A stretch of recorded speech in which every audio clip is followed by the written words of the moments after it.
Yes guys, it's Sunday again. കഴിഞ്ഞ ഞായറാഴ്ച നമ്മൾ SCERTയുടെ SLC model question paper 2026 set ABC-യിൽ സെറ്റ് എയുടെ ഡിസ്കഷൻ വീഡിയോയുമായിട്ട് വന്നിരുന്നു. അതേ വീഡിയോയിൽ ഞാൻ നിങ്ങളോട് പറഞ്ഞിരുന്നു ഈ ആഴ്ചയിൽ സെറ്റ് ബിയുടെ ഡിസ്കഷനുമായിട്ട് ഞാൻ നിങ്ങൾക്ക് മുന്നിൽ എത്തുമെന്ന്. ഇന്നിതാ ഞാൻ നിങ്ങൾക്ക് മുന്നിൽ എത്തിയിരിക്കുന്നത് SCERTയുടെ SLC model question paper set ബിയുടെ ആൻസർ ഡിസ്കഷനുമായിട്ടാണ്. എല്ലാവരെയും വീഡിയോയിലേക്ക് ഹാർദവമായി സ്വാഗതം ചെയ്തുകൊള്ളുന്നു. ക്വസ്റ്റ്യൻ ഡിസ്കഷനിലേക്ക് കടക്കുന്നതിന് മുമ്പ് എല്ലാവരെയും ഒരു കാര്യം ഓർമ്മിപ്പിക്കാനുള്ളത്, 2026-27 അധ്യയന വർഷങ്ങളിൽ 8, 9, 10 ക്ലാസ്സുകളിൽ പഠിക്കുന്ന വിദ്യാർത്ഥികൾക്ക് വേണ്ടിയിട്ട് ഓർബിറ്റ് വിന്നേഴ്സിന്റെ ട്യൂഷൻ നമ്മൾ അറേഞ്ച് ചെയ്യുന്നുണ്ട്. അഡ്മിഷൻ ആരംഭിച്ചിരിക്കുന്നത് കൊണ്ട് തന്നെ താല്പര്യമുള്ള വിദ്യാർത്ഥികൾക്ക് അഡ്മിഷൻ എടുക്കാൻ വേണ്ടിയിട്ട് കോൺടാക്ട് ചെയ്യാനുള്ള ഡീറ്റെയിൽസും കാര്യങ്ങളും ഡിസ്ക്രിപ്ഷനിലും കമന്റ് ബോക്സിലും പിൻ ചെയ്ത് വെക്കുന്നുണ്ട്. താല്പര്യമുള്ള എല്ലാവരും ഉടൻ തന്നെ ചെക്കൗട്ട് ചെയ്യേണ്ടതാണ്.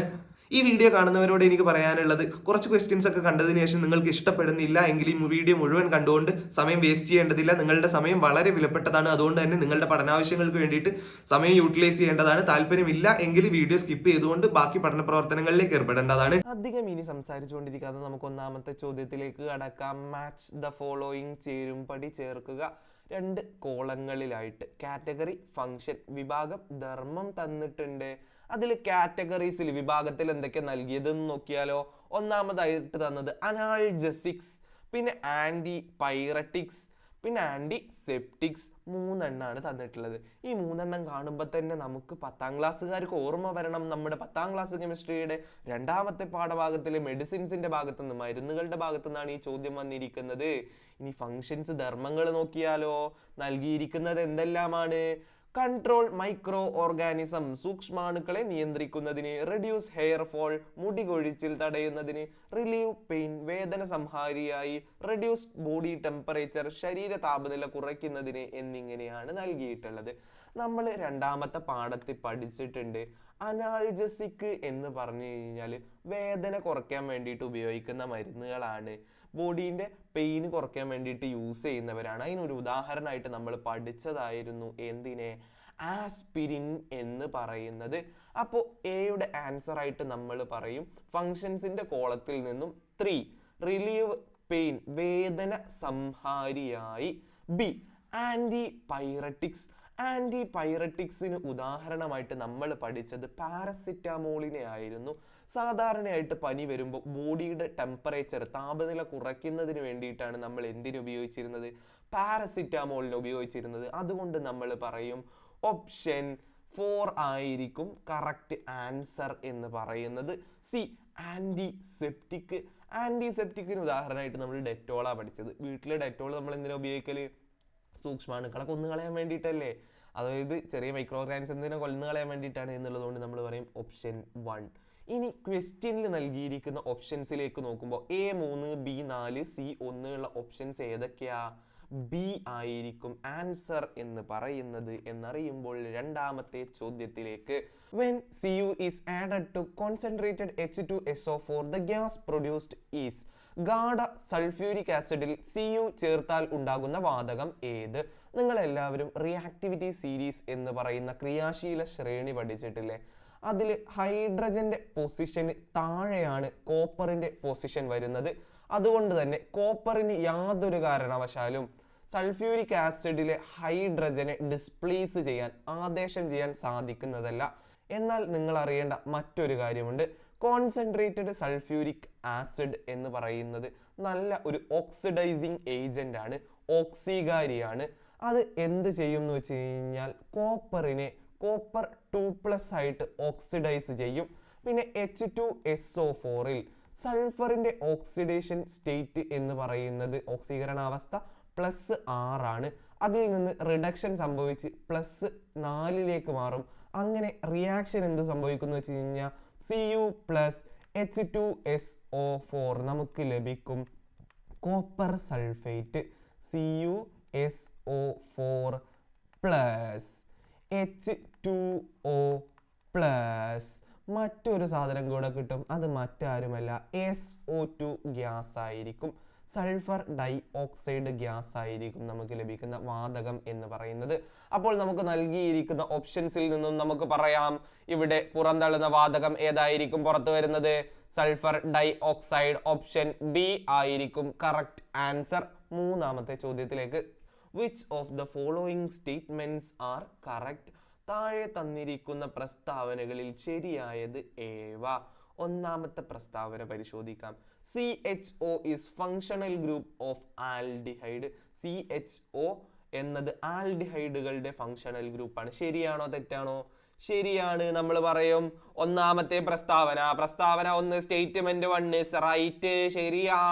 രണ്ടാമത്തത് acetone contains only 2 carbon atoms. അസറ്റോണിൽ 2 കാർബൺ ആറ്റങ്ങൾ മാത്രമേ അടങ്ങിയിട്ടുള്ളൂ. ഓണിൽ അവസാനിക്കുന്നത് എന്താണെന്ന് നിങ്ങൾക്കറിയാം, അത് കീറ്റോ ഗ്രൂപ്പുകളാണ്, കീറ്റോണുകളാണ്. കീറ്റോണുകളുടെ പ്രത്യേകത എന്താണ്? കാർബണൈൽ കാർബണിന് ചുറ്റും 2 വശങ്ങളിലായിട്ട് കാർബൺ ഗ്രൂപ്പുകൾ തന്നെ വന്നിരിക്കണം, ആൽക്കൈൽ ഗ്രൂപ്പുകൾ തന്നെ വന്നിരിക്കണം എന്നുള്ളതാണ് എന്തിൻ്റെ പ്രത്യേകത? കീറ്റോൺ ഗ്രൂപ്പിന്റെ പ്രത്യേകത എന്ന് പറയുന്നത്. അതുകൊണ്ട് തന്നെ 2 സൈഡിലും അറ്റ്ലീസ്റ്റ് 1 കാർബൺ വരുന്ന മീഥൈൽ ഗ്രൂപ്പ് വരുന്നതിനല്ലേ നമ്മൾ അസറ്റോൺ എന്ന് വിളിക്കാൻ പറ്റുള്ളൂ. അപ്പൊ അസറ്റോണിൽ എത്ര കാർബൺ ആറ്റാ ഉള്ളത്? 1 2 3 3 ഇല്ലേ? പ്രസ്താവന 2 ശരിയാണോ? അല്ല, രണ്ടാമത്തത് തെറ്റാ. മൂന്നാമത്തതായിട്ട് pentanone can show position isomerism. പെന്റനോണിന് പൊസിഷൻ ഐസോമറിസം കാണിക്കാൻ കഴിയും. ഓൺ എന്ന് തന്നെയാണ് ഇവന്റെയും അവസാനം. അതുകൊണ്ട് തന്നെ നമ്മൾ പറയും ഇതും ഏതാ? കീറ്റോൺ ഗ്രൂപ്പാണ്. കീറ്റോൺ ഗ്രൂപ്പുകളുടെ പ്രത്യേകത എന്താണ്? കാർബണൈൽ കാർബണിന് ചുറ്റും കാർബൺ ഗ്രൂപ്പുകൾ അല്ലെങ്കിൽ മീഥൈൽ ഗ്രൂപ്പുകൾ അല്ലെങ്കിൽ ആൽക്കൈൽ ഗ്രൂപ്പുകൾ ഉണ്ടായിരിക്കണം എന്നാണ് നമ്മൾ പഠിച്ചിട്ടുള്ളത്. അപ്പോൾ 5 ആവണമെന്നുണ്ട് എന്തൊക്കെ പോസിബിലിറ്റി ഉണ്ട്? ഒരു സൈഡിൽ 1 എണ്ണവും മറ്റേ സൈഡിൽ 3 എണ്ണവും ഒന്നാമത്തെ പോസിബിലിറ്റി ആണ്. രണ്ടാമത്തെ പോസിബിലിറ്റി ആണ് ഒരു സൈഡിൽ 2 എണ്ണം മറ്റേ സൈഡിലും 2 കാർബൺ ഗ്രൂപ്പുകൾ ഉള്ളത്. അങ്ങനെയെങ്കിൽ ഇത് പൊസിഷൻ ഐസോമറിസം കാണിക്കുന്നുണ്ടോ? ഒന്നാമത്തതിൽ കീറ്റോൺ ഗ്രൂപ്പ് ഏതിലുള്ളത്? കാർബണൈൽ കാർബൺ രണ്ടാമത്തെ കാർബൺ ആറ്റമാണ്. എന്നാൽ അടുത്ത കോമ്പൗണ്ടിലോ 3ാമത്തെ പൊസിഷനിലാണ് കാർബണൈൽ കാർബൺ ഉള്ളത്. അതുകൊണ്ട് നമുക്ക് പറയാൻ സാധിക്കൂലേ പെന്റനോണിന് എന്ത് കാണിക്കാൻ കഴിയും? പൊസിഷൻ ഐസോമറിസം കാണിക്കാൻ കഴിയും. ഇനി 4ാമത്തെ statement, ethers have hydroxyl group as functional group. ഈതറുകളുടെ ഫങ്ഷണൽ ഗ്രൂപ്പ് ഹൈഡ്രോക്സിൽ ഗ്രൂപ്പാണ്. ശരിയാണോ? ഈതറുകൾ എന്ന് പറയുന്നത് ഒരു ഓക്സിജൻ ആറ്റത്തിന് ചുറ്റും 2 സൈഡിൽ ആൽക്കൈൽ ഗ്രൂപ്പുകൾ ഉള്ളതല്ലേ? അങ്ങനെയെങ്കിൽ ഈതറിന്റെ ഫങ്ഷണൽ ഗ്രൂപ്പ് എന്ന് പറയുന്നത് ഹൈഡ്രോക്സിൽ ഗ്രൂപ്പ് ആണോ? ഹൈഡ്രോക്സിൽ ഗ്രൂപ്പ് എന്ന് നമ്മൾ വിളിക്കുന്നത് OH-നെയാണ്. OH എന്ന് പറയുന്നത് എന്താണ്? ആൽക്കഹോളുകളാണ്. അപ്പോൾ പ്രസ്താവന 4 സ്റ്റേറ്റ്മെന്റ് 4 തെറ്റാണ് എന്ന് പറയും. എന്നിട്ട് നമ്മൾ ആൻസേഴ്സിൽ നോക്കുന്ന സമയത്ത് 1ഉം 3ഉം ശരിയാണ് എന്ന് പറയുന്നത് ഓപ്ഷൻ ബി ആണ് കറക്റ്റ് ആൻസർ എന്ന് പറഞ്ഞു കൊടുത്ത് 4ാമത്തെ ചോദ്യത്തിലേക്ക് അസേർഷനും റീസണും പ്രസ്താവനയും കാരണവും ആണ് നൽകിയിട്ടുള്ളത്. നമുക്കൊന്ന് പരിശോധിച്ച് നോക്കാം. A, in D block elements, electrons fills in outermost S subshell before filling in the penultimate D subshell. D block മൂലകങ്ങളിൽ ഇലക്ട്രോണുകൾ ഏറ്റവും പുറമേയുള്ള എസ് സബ്ഷെല്ലിലാണ് നിറയുന്നത്. അത് ചെറിയൊരു മാറ്റം വരുത്താനുണ്ട് കേട്ടോ. ബാഹ്യതമ എസ് സബ്ഷെല്ലിലാണ്. എന്തിനു മുൻപ് എന്ന് പറയണം? തൊട്ടുള്ളിലുള്ള ഡി സബ്ഷെല്ലിൽ ഇലക്ട്രോണുകൾ പൂരണം ചെയ്യുന്നതിന് മുൻപ് എസ് സബ്ഷെല്ലിലാണ് നിറയുന്നത് എന്നാക്കി മാറ്റണമേ. അതൊന്ന് ഓർത്ത് വെക്കണം. നമുക്ക് എല്ലാവർക്കും അറിയാം ഡി ബ്ലോക്കിൽ അങ്ങനെ തന്നെയാണ് ഇലക്ട്രോണുകൾ നിറയുന്നത്. ആദ്യം എസ്സിൽ നിറഞ്ഞതിന് ശേഷം മാത്രമേ ഡിയിൽ നിറയാറുള്ളൂ എന്ന് നമ്മൾ പഠിച്ചിട്ടുണ്ട്. അതിന് കാരണം എന്താണെന്നറിയോ? നിങ്ങൾക്ക് ഞാൻ പറഞ്ഞുതരാം. ഓഫ് ബാ പ്രിൻസിപ്പൽ എന്ന് പറയുന്ന ഒരു നിയമമുണ്ട്. ഓഫ് ബാ പ്രിൻസിപ്പൽ പറയുന്നത് എന്താ വെച്ച് കഴിഞ്ഞാൽ ഇലക്ട്രോൺ ഫില്ലിങ് എപ്പോഴും നടക്കുകയില്ലേ, എനർജി കൂടി വരുന്ന രൂപത്തിലാണ് എന്നുള്ളതാണ്. അതിനെ നമ്മൾ എക്സ്പ്ലെയിൻ ചെയ്യാൻ വേണ്ടിയിട്ട് N+L റൂള് എന്ന് പറയുന്ന ഒരു പ്രത്യേക നിയമമൊക്കെ ഉണ്ട്. അതിൽ N എന്ന് പറയുന്നത് പ്രിൻസിപ്പൽ ക്വാണ്ടം നമ്പറും L എന്ന് പറയുന്നത് അസിമത്തൽ ക്വാണ്ടം നമ്പറും ആണ് എന്ന് നിങ്ങൾ അറിഞ്ഞിരിക്കുക. ജസ്റ്റ് ഇതൊന്ന് മനസ്സിൽ വെച്ചോളൂ കേട്ടോ. N+L റൂള്, ഈ N-ഉം L-ഉം കൂടെ കൂട്ടി കഴിഞ്ഞ് കഴിഞ്ഞാൽ ഏറ്റവും വലിയ വാല്യൂ ആർക്കാണോ ഉള്ളത്, ഏറ്റവും ചെറിയ വാല്യൂ ആർക്കാണോ ഉള്ളത്, ആ ചെറിയ വാല്യൂ ഉള്ള ആൾ ഫില്ല് ചെയ്തതിന് ശേഷം മാത്രമേ വലിയ വാല്യൂ ഉള്ള ആൾ ഫില്ല് ചെയ്യുകയുള്ളൂ എന്നുള്ളതാണ് ഈ റൂള് പറയുന്നത് എന്ന് മനസ്സിലാക്കി വെക്കുക. ഇനി റീസൺ ആയിട്ട് തന്ന 6നെ നമുക്ക് പരിശോധിക്കാം. Outer 4s subshell have higher n value than penultimate D subshell. 3D subshell. പുറമേയുള്ള 4s സബ്ഷെല്ലിന് അതിന് തൊട്ടുള്ളിലുള്ള 3D സബ്ഷെല്ലിനേക്കാൾ കൂടുതൽ n മൂല്യമാണുള്ളത്. നമുക്കറിയാം 3D 4s ഇതിൽ n വാല്യൂ ആർക്കാണ് കൂടുതൽ? 3Dയുടെ n എന്ന് പറയുന്നത് 3 ആണ്, 4sന്റെ n വാല്യൂ എന്ന് പറയുന്നത് 4 ആണ്.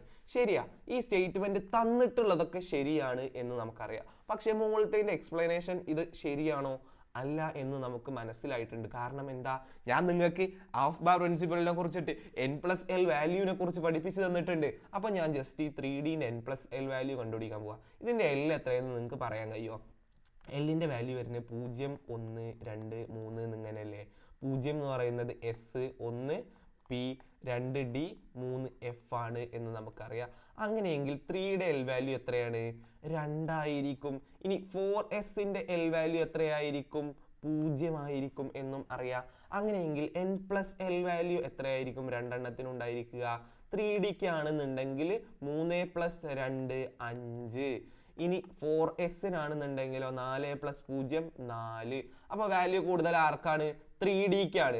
അപ്പോൾ 3Dയിൽ ഇലക്ട്രോണുകൾ നിറയെ എപ്പോഴും എങ്ങനെയായിരിക്കും? 4sൽ നിറഞ്ഞതിന് ശേഷം മാത്രമായിരിക്കും.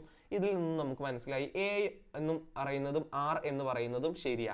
പക്ഷെ r എന്ന് പറയുന്നത് എന്റെ ശരിയായിട്ടുള്ള വിശദീകരണം അല്ല, എക്സ്പ്ലനേഷൻ അല്ല എന്ന് നമ്മൾ മനസ്സിലാക്കുമ്പോൾ ഓപ്ഷൻസിലേക്ക് നോക്കുമ്പോൾ ഓപ്ഷൻ ബി ആയിരിക്കും കറക്റ്റ് ആൻസർ എന്നറിയുമ്പോൾ 1 മാർക്കിന്റെ ക്വസ്റ്റ്യൻ സെക്ഷൻ തീർന്ന് 2 മാർക്കിന്റെ ക്വസ്റ്റ്യൻ സെക്ഷനിലേക്ക് കടക്കുന്നു.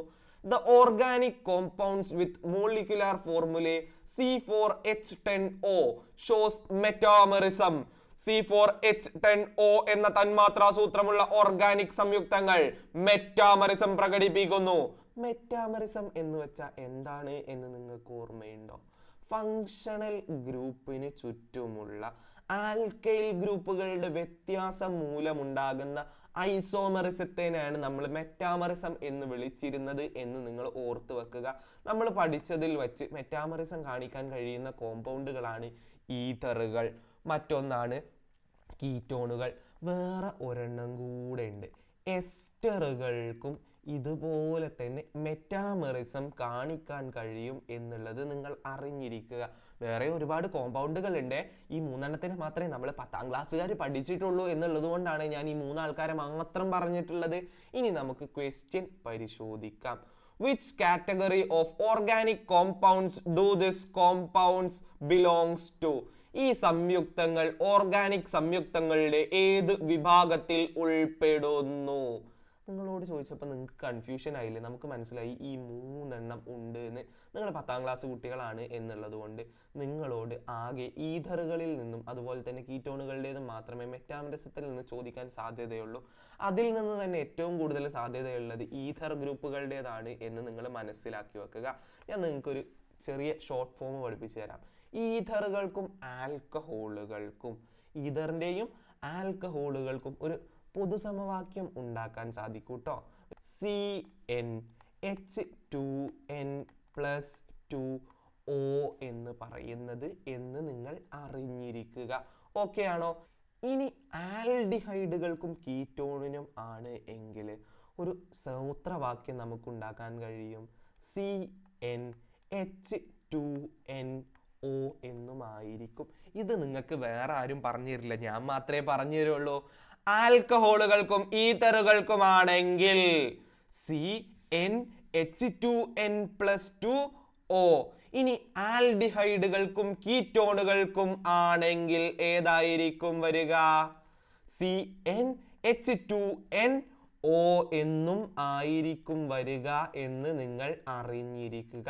ഇത് ജസ്റ്റ് അറിവിന് വേണ്ടിയിട്ട് മാത്രം ഞാൻ പറഞ്ഞു തന്നതാണ്, ബാക്കി ആർക്കും പറഞ്ഞു കൊടുക്കണ്ട കേട്ടോ. ഇത് നമ്മൾ മാത്രം അറിഞ്ഞാൽ മതിയേ. ഇതിൽ നിന്നും ഞാനിതാ C4H10O പരിശോധിക്കാൻ പോവാണ്. C4 H എത്ര വന്നിട്ടുള്ളത്? 10. 10 എന്ന് പറഞ്ഞാൽ എന്താണ്? 2 × 4 എന്ന് പറഞ്ഞാൽ 8. അപ്പൊ അതിലേക്ക് 2 കൂട്ടിയതല്ലേ 10 എന്ന് പറയുന്നത്.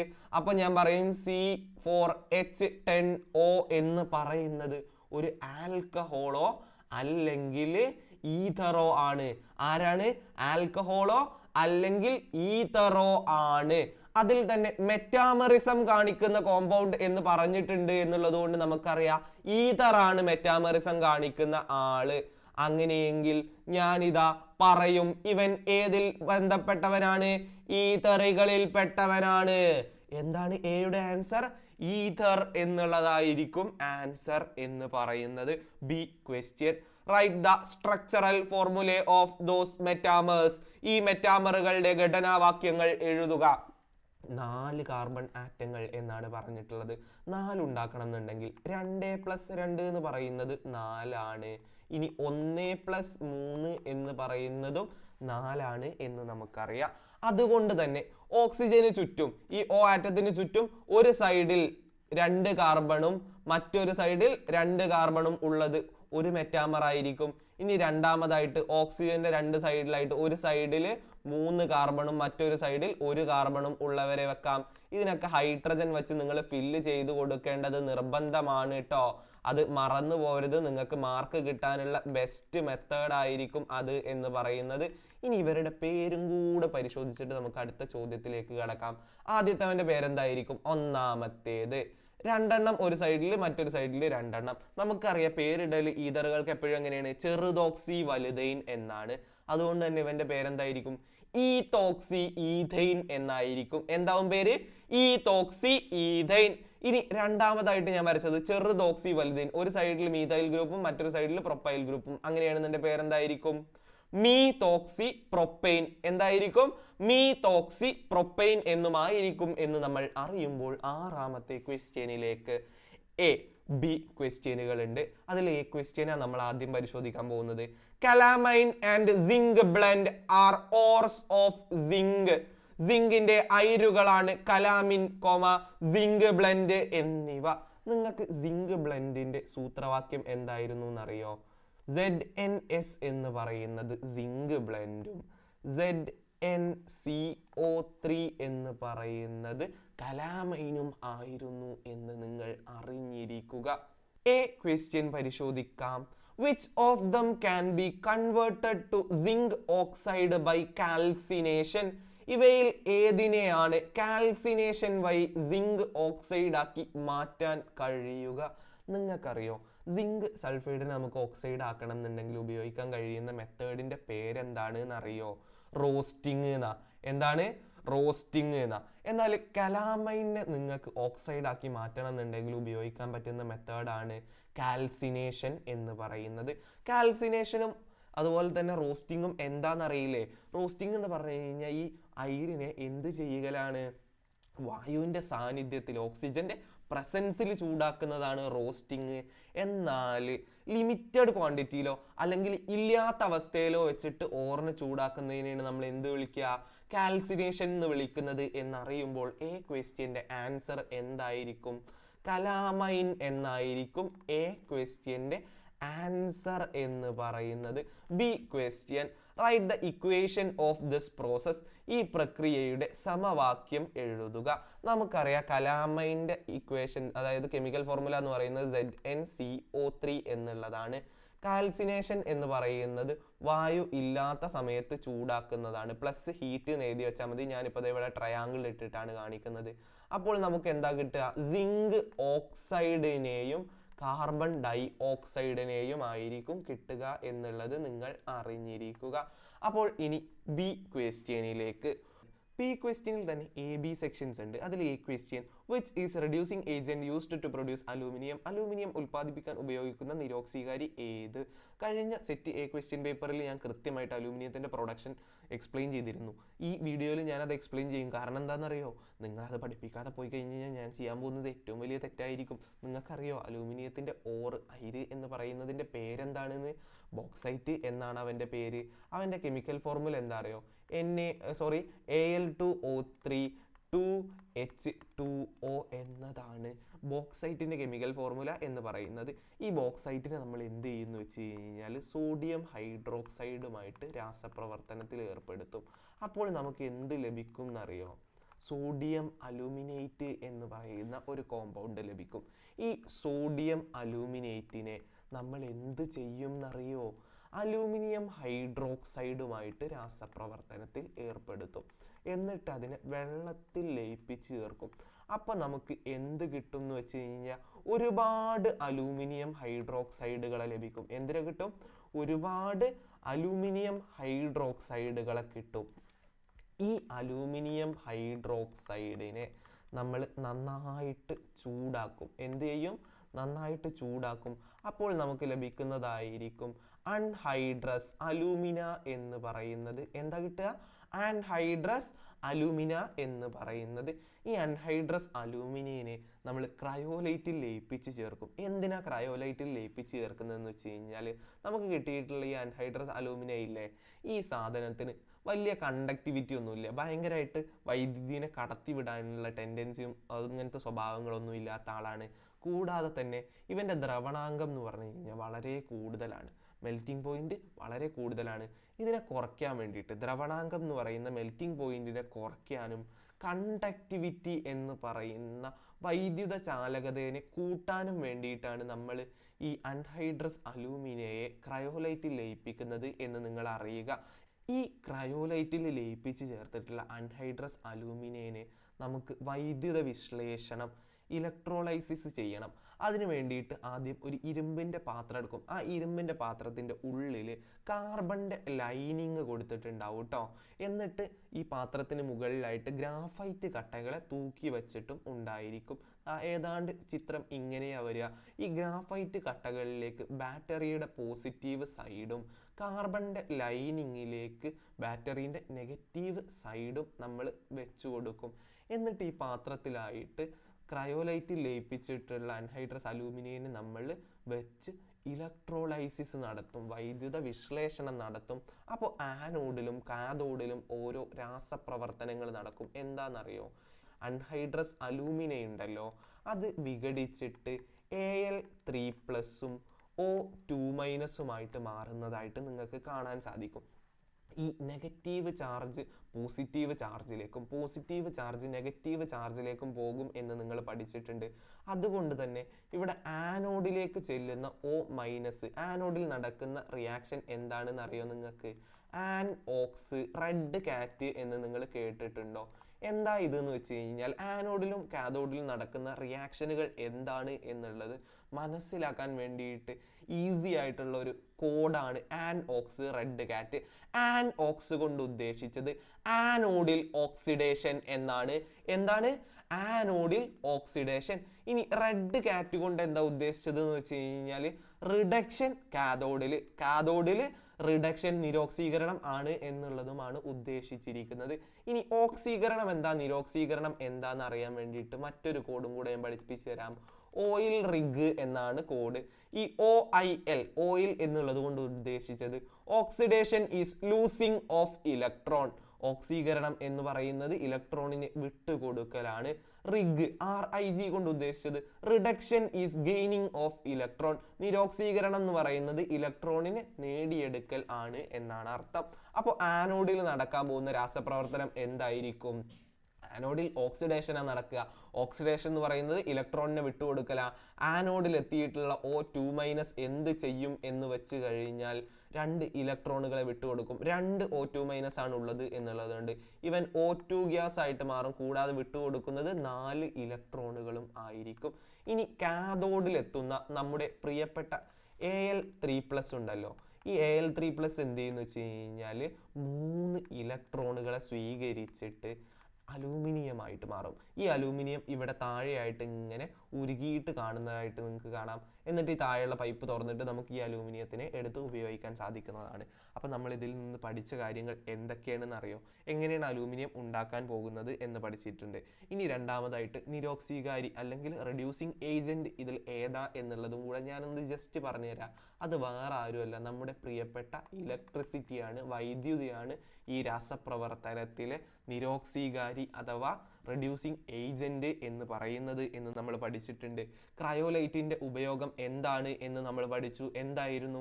വൈദ്യുത ചാലകത, ഇലക്ട്രിക് കണ്ടക്ടിവിറ്റി കൂട്ടാൻ, ഇൻക്രീസ് ചെയ്യാനും അതുപോലെ തന്നെ മെൽറ്റിംഗ് പോയിന്റ് എന്ന് പറയുന്ന ദ്രവണാങ്കം കുറയ്ക്കാനും വേണ്ടിയിട്ടാണ് നമ്മൾ എന്തുപയോഗിക്കുന്നത്? ക്രയോലൈറ്റ് ഉപയോഗിക്കുന്നത് എന്ന് നമ്മൾ മനസ്സിലാക്കിക്കൊണ്ട് ക്വസ്റ്റ്യനിലേക്ക് തിരിച്ചു വന്ന് എയുടെ ആൻസർ ആയിട്ട് പറയും വൈദ്യുതി, ഇലക്ട്രിസിറ്റി. ബി ക്വസ്റ്റ്യൻ പരിശോധിക്കാം. Why is cryolite added to alumina during the production of aluminium? Aluminium ഉൽപാദന സമയത്ത് അലൂമിനിയത്തിലേക്ക് ക്രയോലൈറ്റ് ചേർക്കുന്നത് എന്തിന്? ഞാൻ ആദ്യമേ നിങ്ങളോട് പറഞ്ഞിരിക്കുന്നു എന്തിനായിരുന്നു അത്. ഒന്നാമത് ദ്രവണാങ്കം കുറയ്ക്കാൻ, അഥവാ to decrease the melting point. പിന്നെ വൈദ്യുത ചാലകത കൂട്ടാൻ, ഇൻക്രീസ് ദ ഇലക്ട്രിക് കണ്ടക്ടിവിറ്റി എന്നറിയുമ്പോൾ നമ്മളിതാ ഏഴാമത്തെ ചോദ്യം. You are given sodium chloride and water. നിങ്ങൾക്ക് സോഡിയം ക്ലോറൈഡും ജലവും നൽകിയിരിക്കുന്നു. എ ബി ക്വസ്റ്റ്യൻസ് ഉണ്ട്. എ പരിശോധിക്കാം. How will you produce sodium and chloride from given substance? നൽകിയിട്ടുള്ള പദാർത്ഥങ്ങളിൽ നിന്ന് നിങ്ങൾ എങ്ങനെ സോഡിയവും ക്ലോറിനും ഉൽപ്പാദിപ്പിക്കും? ഇതിനായിട്ട് നിങ്ങൾ അറിയേണ്ട ചാപ്റ്റർ ആണ് പാഠം നമ്പർ 5, വൈദ്യുത രസതന്ത്രം, ഇലക്ട്രോ കെമിസ്ട്രി എന്ന് പറയുന്ന ചാപ്റ്ററിലുള്ള സോഡിയം ക്ലോറൈഡിനെ കുറിച്ചുള്ള അറിവ് നിങ്ങൾക്കുണ്ടായിരിക്കണം. നമ്മൾ ഈ ചാപ്റ്ററിൽ മോൾട്ടൺ സോഡിയം ക്ലോറൈഡിന്റെ ഇലക്ട്രോളിസിസും സോഡിയം ക്ലോറൈഡിന്റെ അക്വസ് സൊല്യൂഷന്റെ ഇലക്ട്രോലൈസിസും വൈദ്യുത വിശ്ലേഷണവും പഠിച്ചിട്ടില്ലേ? ഉണ്ടായിരുന്നു എന്നാണ് ഞാൻ ഓർക്കുന്നത്. അതിൽ നമ്മൾ പഠിച്ചിട്ടുണ്ട് മോൾട്ടൺ ഉരുകിയ സോഡിയം ക്ലോറൈഡിന്റെ വൈദ്യുത വിശ്ലേഷണം വഴി നമുക്ക് ലഭിക്കുന്ന ഉൽപ്പന്നങ്ങൾ ഏതെല്ലാമായിരുന്നു. അതായത് ഇലക്ട്രോലൈസിസ് വഴി ലഭിക്കുന്ന ഉൽപ്പന്നങ്ങൾ എൻഎയും സിഎല്ലും ആയിരുന്നു എന്ന് നിങ്ങൾക്ക് ഓർമ്മയുണ്ടായിരിക്കും. ഉണ്ട് എന്ന് വിശ്വസിക്കുന്നു. ഇനി അക്വസ് NaClൻ്റെതാണ് ഇലക്ട്രോലൈസിസ് അല്ലെങ്കിൽ വൈദ്യുത വിശ്ലേഷണം എങ്കിൽ നമുക്ക് ലഭിക്കുന്ന ഉൽപ്പന്നങ്ങൾ ഏതെല്ലാമായിരുന്നു എന്ന് നിങ്ങൾക്ക് ഓർമ്മയുണ്ടോ? NaOHും H2ഉം Cl2ഉമായിരുന്നു ആ ഉൽപ്പന്നങ്ങൾ എന്ന് പറയുന്നത്. ഇനി നമുക്ക് എ ക്വസ്റ്റ്യന് ആൻസർ നൽകാം. എങ്ങനെയാണ് നമ്മൾ സോഡിയവും ക്ലോറിനും ഉണ്ടാക്കുക? ഉരുകിയ NaClൻ്റെ വൈദ്യുത വിശ്ലേഷണം വഴി, by electrolysis of molten NaCl എന്നായിരിക്കും എയുടെ ആൻസർ നൽകുന്നത്. ബി ക്വസ്റ്റ്യൻ പരിശോധിക്കാം. Write a method to produce hydrogen and sodium hydroxide using those substance. ഈ പദാർത്ഥങ്ങൾ ഉപയോഗിച്ച് ഹൈഡ്രജനും സോഡിയം ഹൈഡ്രോക്സൈഡും ഉൽപ്പാദിപ്പിക്കാനുള്ള ഒരു മാർഗം എഴുതുക. ഞാൻ ആദ്യമേ പറഞ്ഞിരിക്കുന്നു സോഡിയം ക്ലോറൈഡിന്റെ അക്വസ് സൊല്യൂഷൻ, ജലീയ സോഡിയം ക്ലോറൈഡ് ലായനിയുടെ വൈദ്യുത വിശ്ലേഷണം വഴി നമുക്ക് ആരൊക്കെ ഉണ്ടാക്കാം? സോഡിയം ഹൈഡ്രോക്സൈഡും ഹൈഡ്രജനെയും ഉണ്ടാക്കാം എന്ന് ഞാൻ ആദ്യമേ പറഞ്ഞിരിക്കുന്നു. അപ്പോൾ ഇംഗ്ലീഷിലാണെങ്കിൽ എങ്ങനെ പറയും? By electrolysis of aqueous NaCl solution എന്ന് പറയുമ്പോൾ ഏഴാമത്തെ ക്വസ്റ്റ്യൻ കഴിഞ്ഞിരിക്കുന്നു. എട്ടാമത്തെ ചോദ്യം. The size of an air bubble coming from bottom of aquarium increases. ഒരു അക്വേറിയത്തിന്റെ അടിയിൽ നിന്ന് മുകളിലേക്ക് വരുമ്പോൾ വാതക തന്മാത്രകളുടെ വലിപ്പം വർദ്ധിക്കുന്നു. നിങ്ങൾ ഇതിനെക്കുറിച്ച് കേട്ടിട്ടുണ്ടാവും. ഒരു അക്വേറിയത്തിന് അടിയിൽ നിന്നും ഒരു കുമിള വന്നു കഴിഞ്ഞാൽ മുകളിൽ എത്തുന്നതിനനുസരിച്ച് അതിൻ്റെ വലിപ്പം കൂടിക്കൂടി വരും എന്ന് നിങ്ങൾ കേട്ടിട്ടുണ്ടായിരിക്കും. ഇതിൻ്റെ പിന്നിലുള്ള നിയമം ഏതാണ് എന്ന് നിങ്ങൾക്ക് ഓർമ്മയുണ്ടോ? ഈ നിയമം പറഞ്ഞിരുന്നത് വ്യാപ്തവും മർദ്ദവും തമ്മിലുള്ള റിലേഷനാണ് എന്ന് നിങ്ങൾ അറിഞ്ഞിരിക്കുക. അതായത് വോളിയവും പ്രഷറും തമ്മിലുള്ള റിലേഷൻ നമുക്ക് പഠിപ്പിച്ചു തന്ന നിയമത്തിൻ്റെ പേര് ബോയിൽ നിയമം എന്നായിരുന്നു, ബോയിൽസ് ലോ. ഇനി വ്യാപ്തവും താപനിലയും വോളിയവും ടെമ്പറേച്ചറും തമ്മിലുള്ള റിലേഷൻ ആണെങ്കിൽ ആ നിയമം ഏതായിരുന്നു എന്ന് ഓർമ്മയുണ്ടോ? ചാൾസ് നിയമമായിരുന്നു, അത് ചാൾസ് ലോ ആയിരുന്നു. ഇനി വോളിയവും നമ്പർ ഓഫ് മോളിക്യൂൾസും തമ്മിലുള്ള റിലേഷൻ ആണെന്നുണ്ടെങ്കിലോ, വ്യാപ്തവും തന്മാത്രകളുടെ എണ്ണവും തമ്മിലുള്ള റിലേഷൻ ആണെന്നുണ്ടെങ്കിൽ അത് അവഗാഡ്രോ നിയമവുമായിരുന്നു എന്ന് നിങ്ങൾ ജസ്റ്റ് ഒന്ന് ഓർത്ത് വെക്കുക. ഇനി നമുക്ക് എ ക്വസ്റ്റ്യൻ പരിശോധിക്കാം. To which gas law does this situation relates? ഈ സാഹചര്യം ഏത് വാതക നിയമവുമായി ബന്ധിപ്പിച്ചിരിക്കുന്നു? സിമ്പിൾ ആയിട്ട് നമ്മൾ പറഞ്ഞു ഏതാ നിയമം? ബോയിൽസ് നിയമമാണ്, ബോയിൽസ് ലോ ആണ് എന്ന് പറഞ്ഞിരിക്കുന്നു. ബി സ്റ്റേറ്റ് ദ ലോ, നിയമം പ്രസ്താവിക്കുക. നിങ്ങൾക്ക് ഈ നിയമം എന്താ പറഞ്ഞിരുന്നത് എന്ന് ഓർമ്മയുണ്ടോ? ഈ നിയമം എന്താ പറഞ്ഞിരുന്നതെന്ന് നിങ്ങൾക്ക് ഓർമ്മയുണ്ടോ? ഞാൻ ജസ്റ്റ് നിങ്ങൾക്ക് മനസ്സിലാവുന്ന രൂപത്തിലൊന്ന് പറഞ്ഞുതരാം കേട്ടോ. ടെമ്പറേച്ചർ എന്ന് പറയുന്ന താപനില കോൺസ്റ്റന്റ് ആയിരിക്കും അല്ലെങ്കിൽ തുല്യമായിരിക്കുന്ന സമയത്ത് ഒരു വാതകത്തിന്റെ വ്യാപ്തം എന്ന് പറയുന്നത് അതിൻ്റെ മർദ്ദത്തിന് നേരെ വിപരീതാനുപാതത്തിലായിരിക്കും എന്നാണ് പറഞ്ഞിരുന്നത്. അതായത് വോളിയം കൂടുന്ന സമയത്ത് പ്രഷർ കുറയും, അല്ലാന്നുണ്ടെങ്കിൽ പ്രഷർ കൂടുമ്പോൾ വോളിയം കുറയും എന്നും പറയാം. ഓക്കെ, ഒന്ന് കൂടുമ്പോൾ മറ്റൊന്ന് കുറയും എന്നുള്ള അനുപാതത്തിലാണ് വോളിയവും പ്രഷറും തമ്മിലുള്ള റിലേഷൻ എന്ന് അറിഞ്ഞിരിക്കുക. മലയാളം മീഡിയക്കാർക്ക് എങ്ങനെ പറഞ്ഞു കൊടുക്കാം എന്ന് ഞാൻ പറഞ്ഞുതരാം. ഒരു നിശ്ചിത താപനിലയിൽ വ്യാപ്തം അതിൻ്റെ മർദ്ദത്തിന് വിപരീതാനുപാതത്തിലായിരിക്കും. ഇനി ഇംഗ്ലീഷുകാർ കാണുന്നുണ്ടെങ്കിൽ ഇങ്ങനെ പറയാം. Boils law States that at A constant temperature the volume of a gas is inversely proportional to its pressure. എന്നിട്ട് ഈ ഇക്വേഷൻ കൂടെ എഴുതി വെച്ച് കഴിഞ്ഞാൽ നിങ്ങൾക്ക് മുഴുവൻ മാർക്കും ലഭിക്കുന്നതാണ്.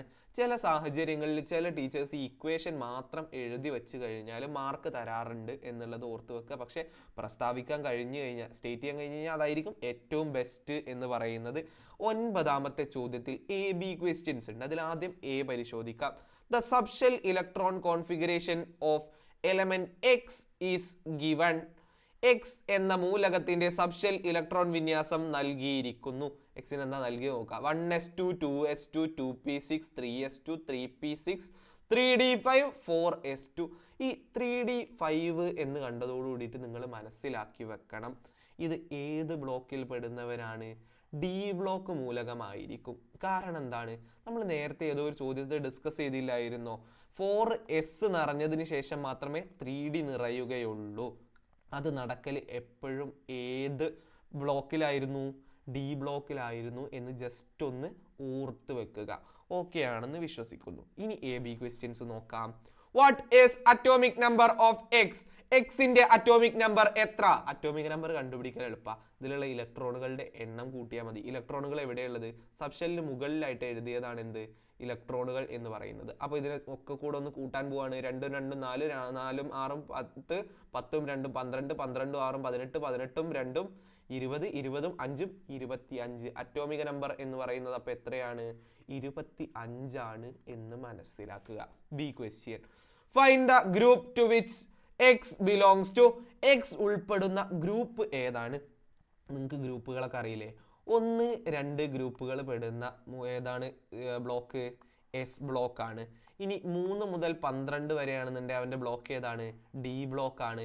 13 മുതൽ 18 വരെയാണെന്നുണ്ടെങ്കിൽ അവരേതാണ്? പി ബ്ലോക്ക് ആണ് എന്ന് നിങ്ങൾക്ക് എല്ലാവർക്കും അറിയില്ലേ? അതിൽ നിന്ന് എസിന്റെ എങ്ങനെ ഗ്രൂപ്പ് കണ്ടുപിടിച്ചിരുന്നത് നിങ്ങൾക്ക് ഓർമ്മയുണ്ടോ? അവസാനത്തെ എസ് സബ്ഷെല്ലിൽ എത്ര ഇലക്ട്രോണുകൾ ഉണ്ട് എന്ന് നോക്കിക്കഴിഞ്ഞാൽ എസിന്റെ കണ്ടുപിടിക്കാൻ കഴിയും. പിൻ്റെതാണെന്നുണ്ടെങ്കിൽ നമ്മൾ എന്താ ചെയ്തിരുന്നത്? അവസാനത്തെ പി സബ്ഷെല്ലിലാണ് ഇലക്ട്രോണിക് കോൺഫിഗറേഷൻ അവസാനിക്കുന്നത്, ഇലക്ട്രോൺ വിന്യാസം അവസാനിക്കുന്നത് എന്നുണ്ടെങ്കിൽ ആ പി സബ്ഷെല്ലിൽ എത്ര ഇലക്ട്രോണുകൾ ഉണ്ട് നോക്കും. ആ ഇലക്ട്രോണുകളോട് 12 കൂട്ടിയാൽ ലഭിക്കുന്ന സംഖ്യയായിരിക്കും അതിന്റെ ഗ്രൂപ്പ് നമ്പർ എന്ന് പറയുന്നത്. എന്നാൽ ഡി ബ്ലോക്കിന് നമ്മൾ എങ്ങനെ ഗ്രൂപ്പ് നമ്പർ കണ്ടുപിടിക്കുക എന്നറിയോ?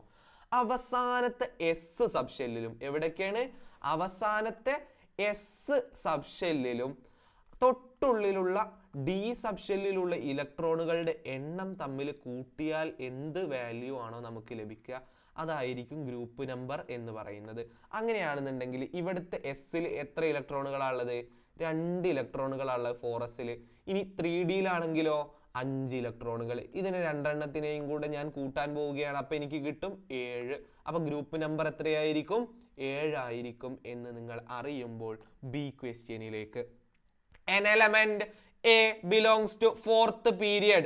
It has 3 electrons in its 3D subshell. A എന്ന മൂലകം 4ാം പീരിയഡിൽ ഉൾക്കൊള്ളുന്നു. ഇതിന്റെ ഡി സബ്ഷെല്ലിൽ 3 ഇലക്ട്രോണുകൾ ഉണ്ട്. നമ്മളോട് ക്വസ്റ്റ്യൻ പറഞ്ഞത് എന്താന്ന് നോക്കാം. എ എന്ന് പറയുന്ന മൂലകം 4ാമത്തെ പീരിയഡിലുള്ളതാണ്.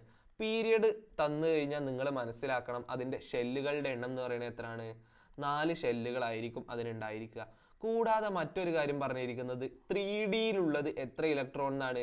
3 ഇലക്ട്രോൺ എന്നാണ് എന്നും പറഞ്ഞിരിക്കുന്നു. നിങ്ങൾ എല്ലാവരും സ്പൈറൽ എഴുതാൻ പഠിച്ച പോലെ അല്ലേ? 1s 2s 2p 3s 3p 3d 4s 4p 4d 4f എന്നിങ്ങനെ എഴുതാൻ പഠിച്ചവരല്ലേ?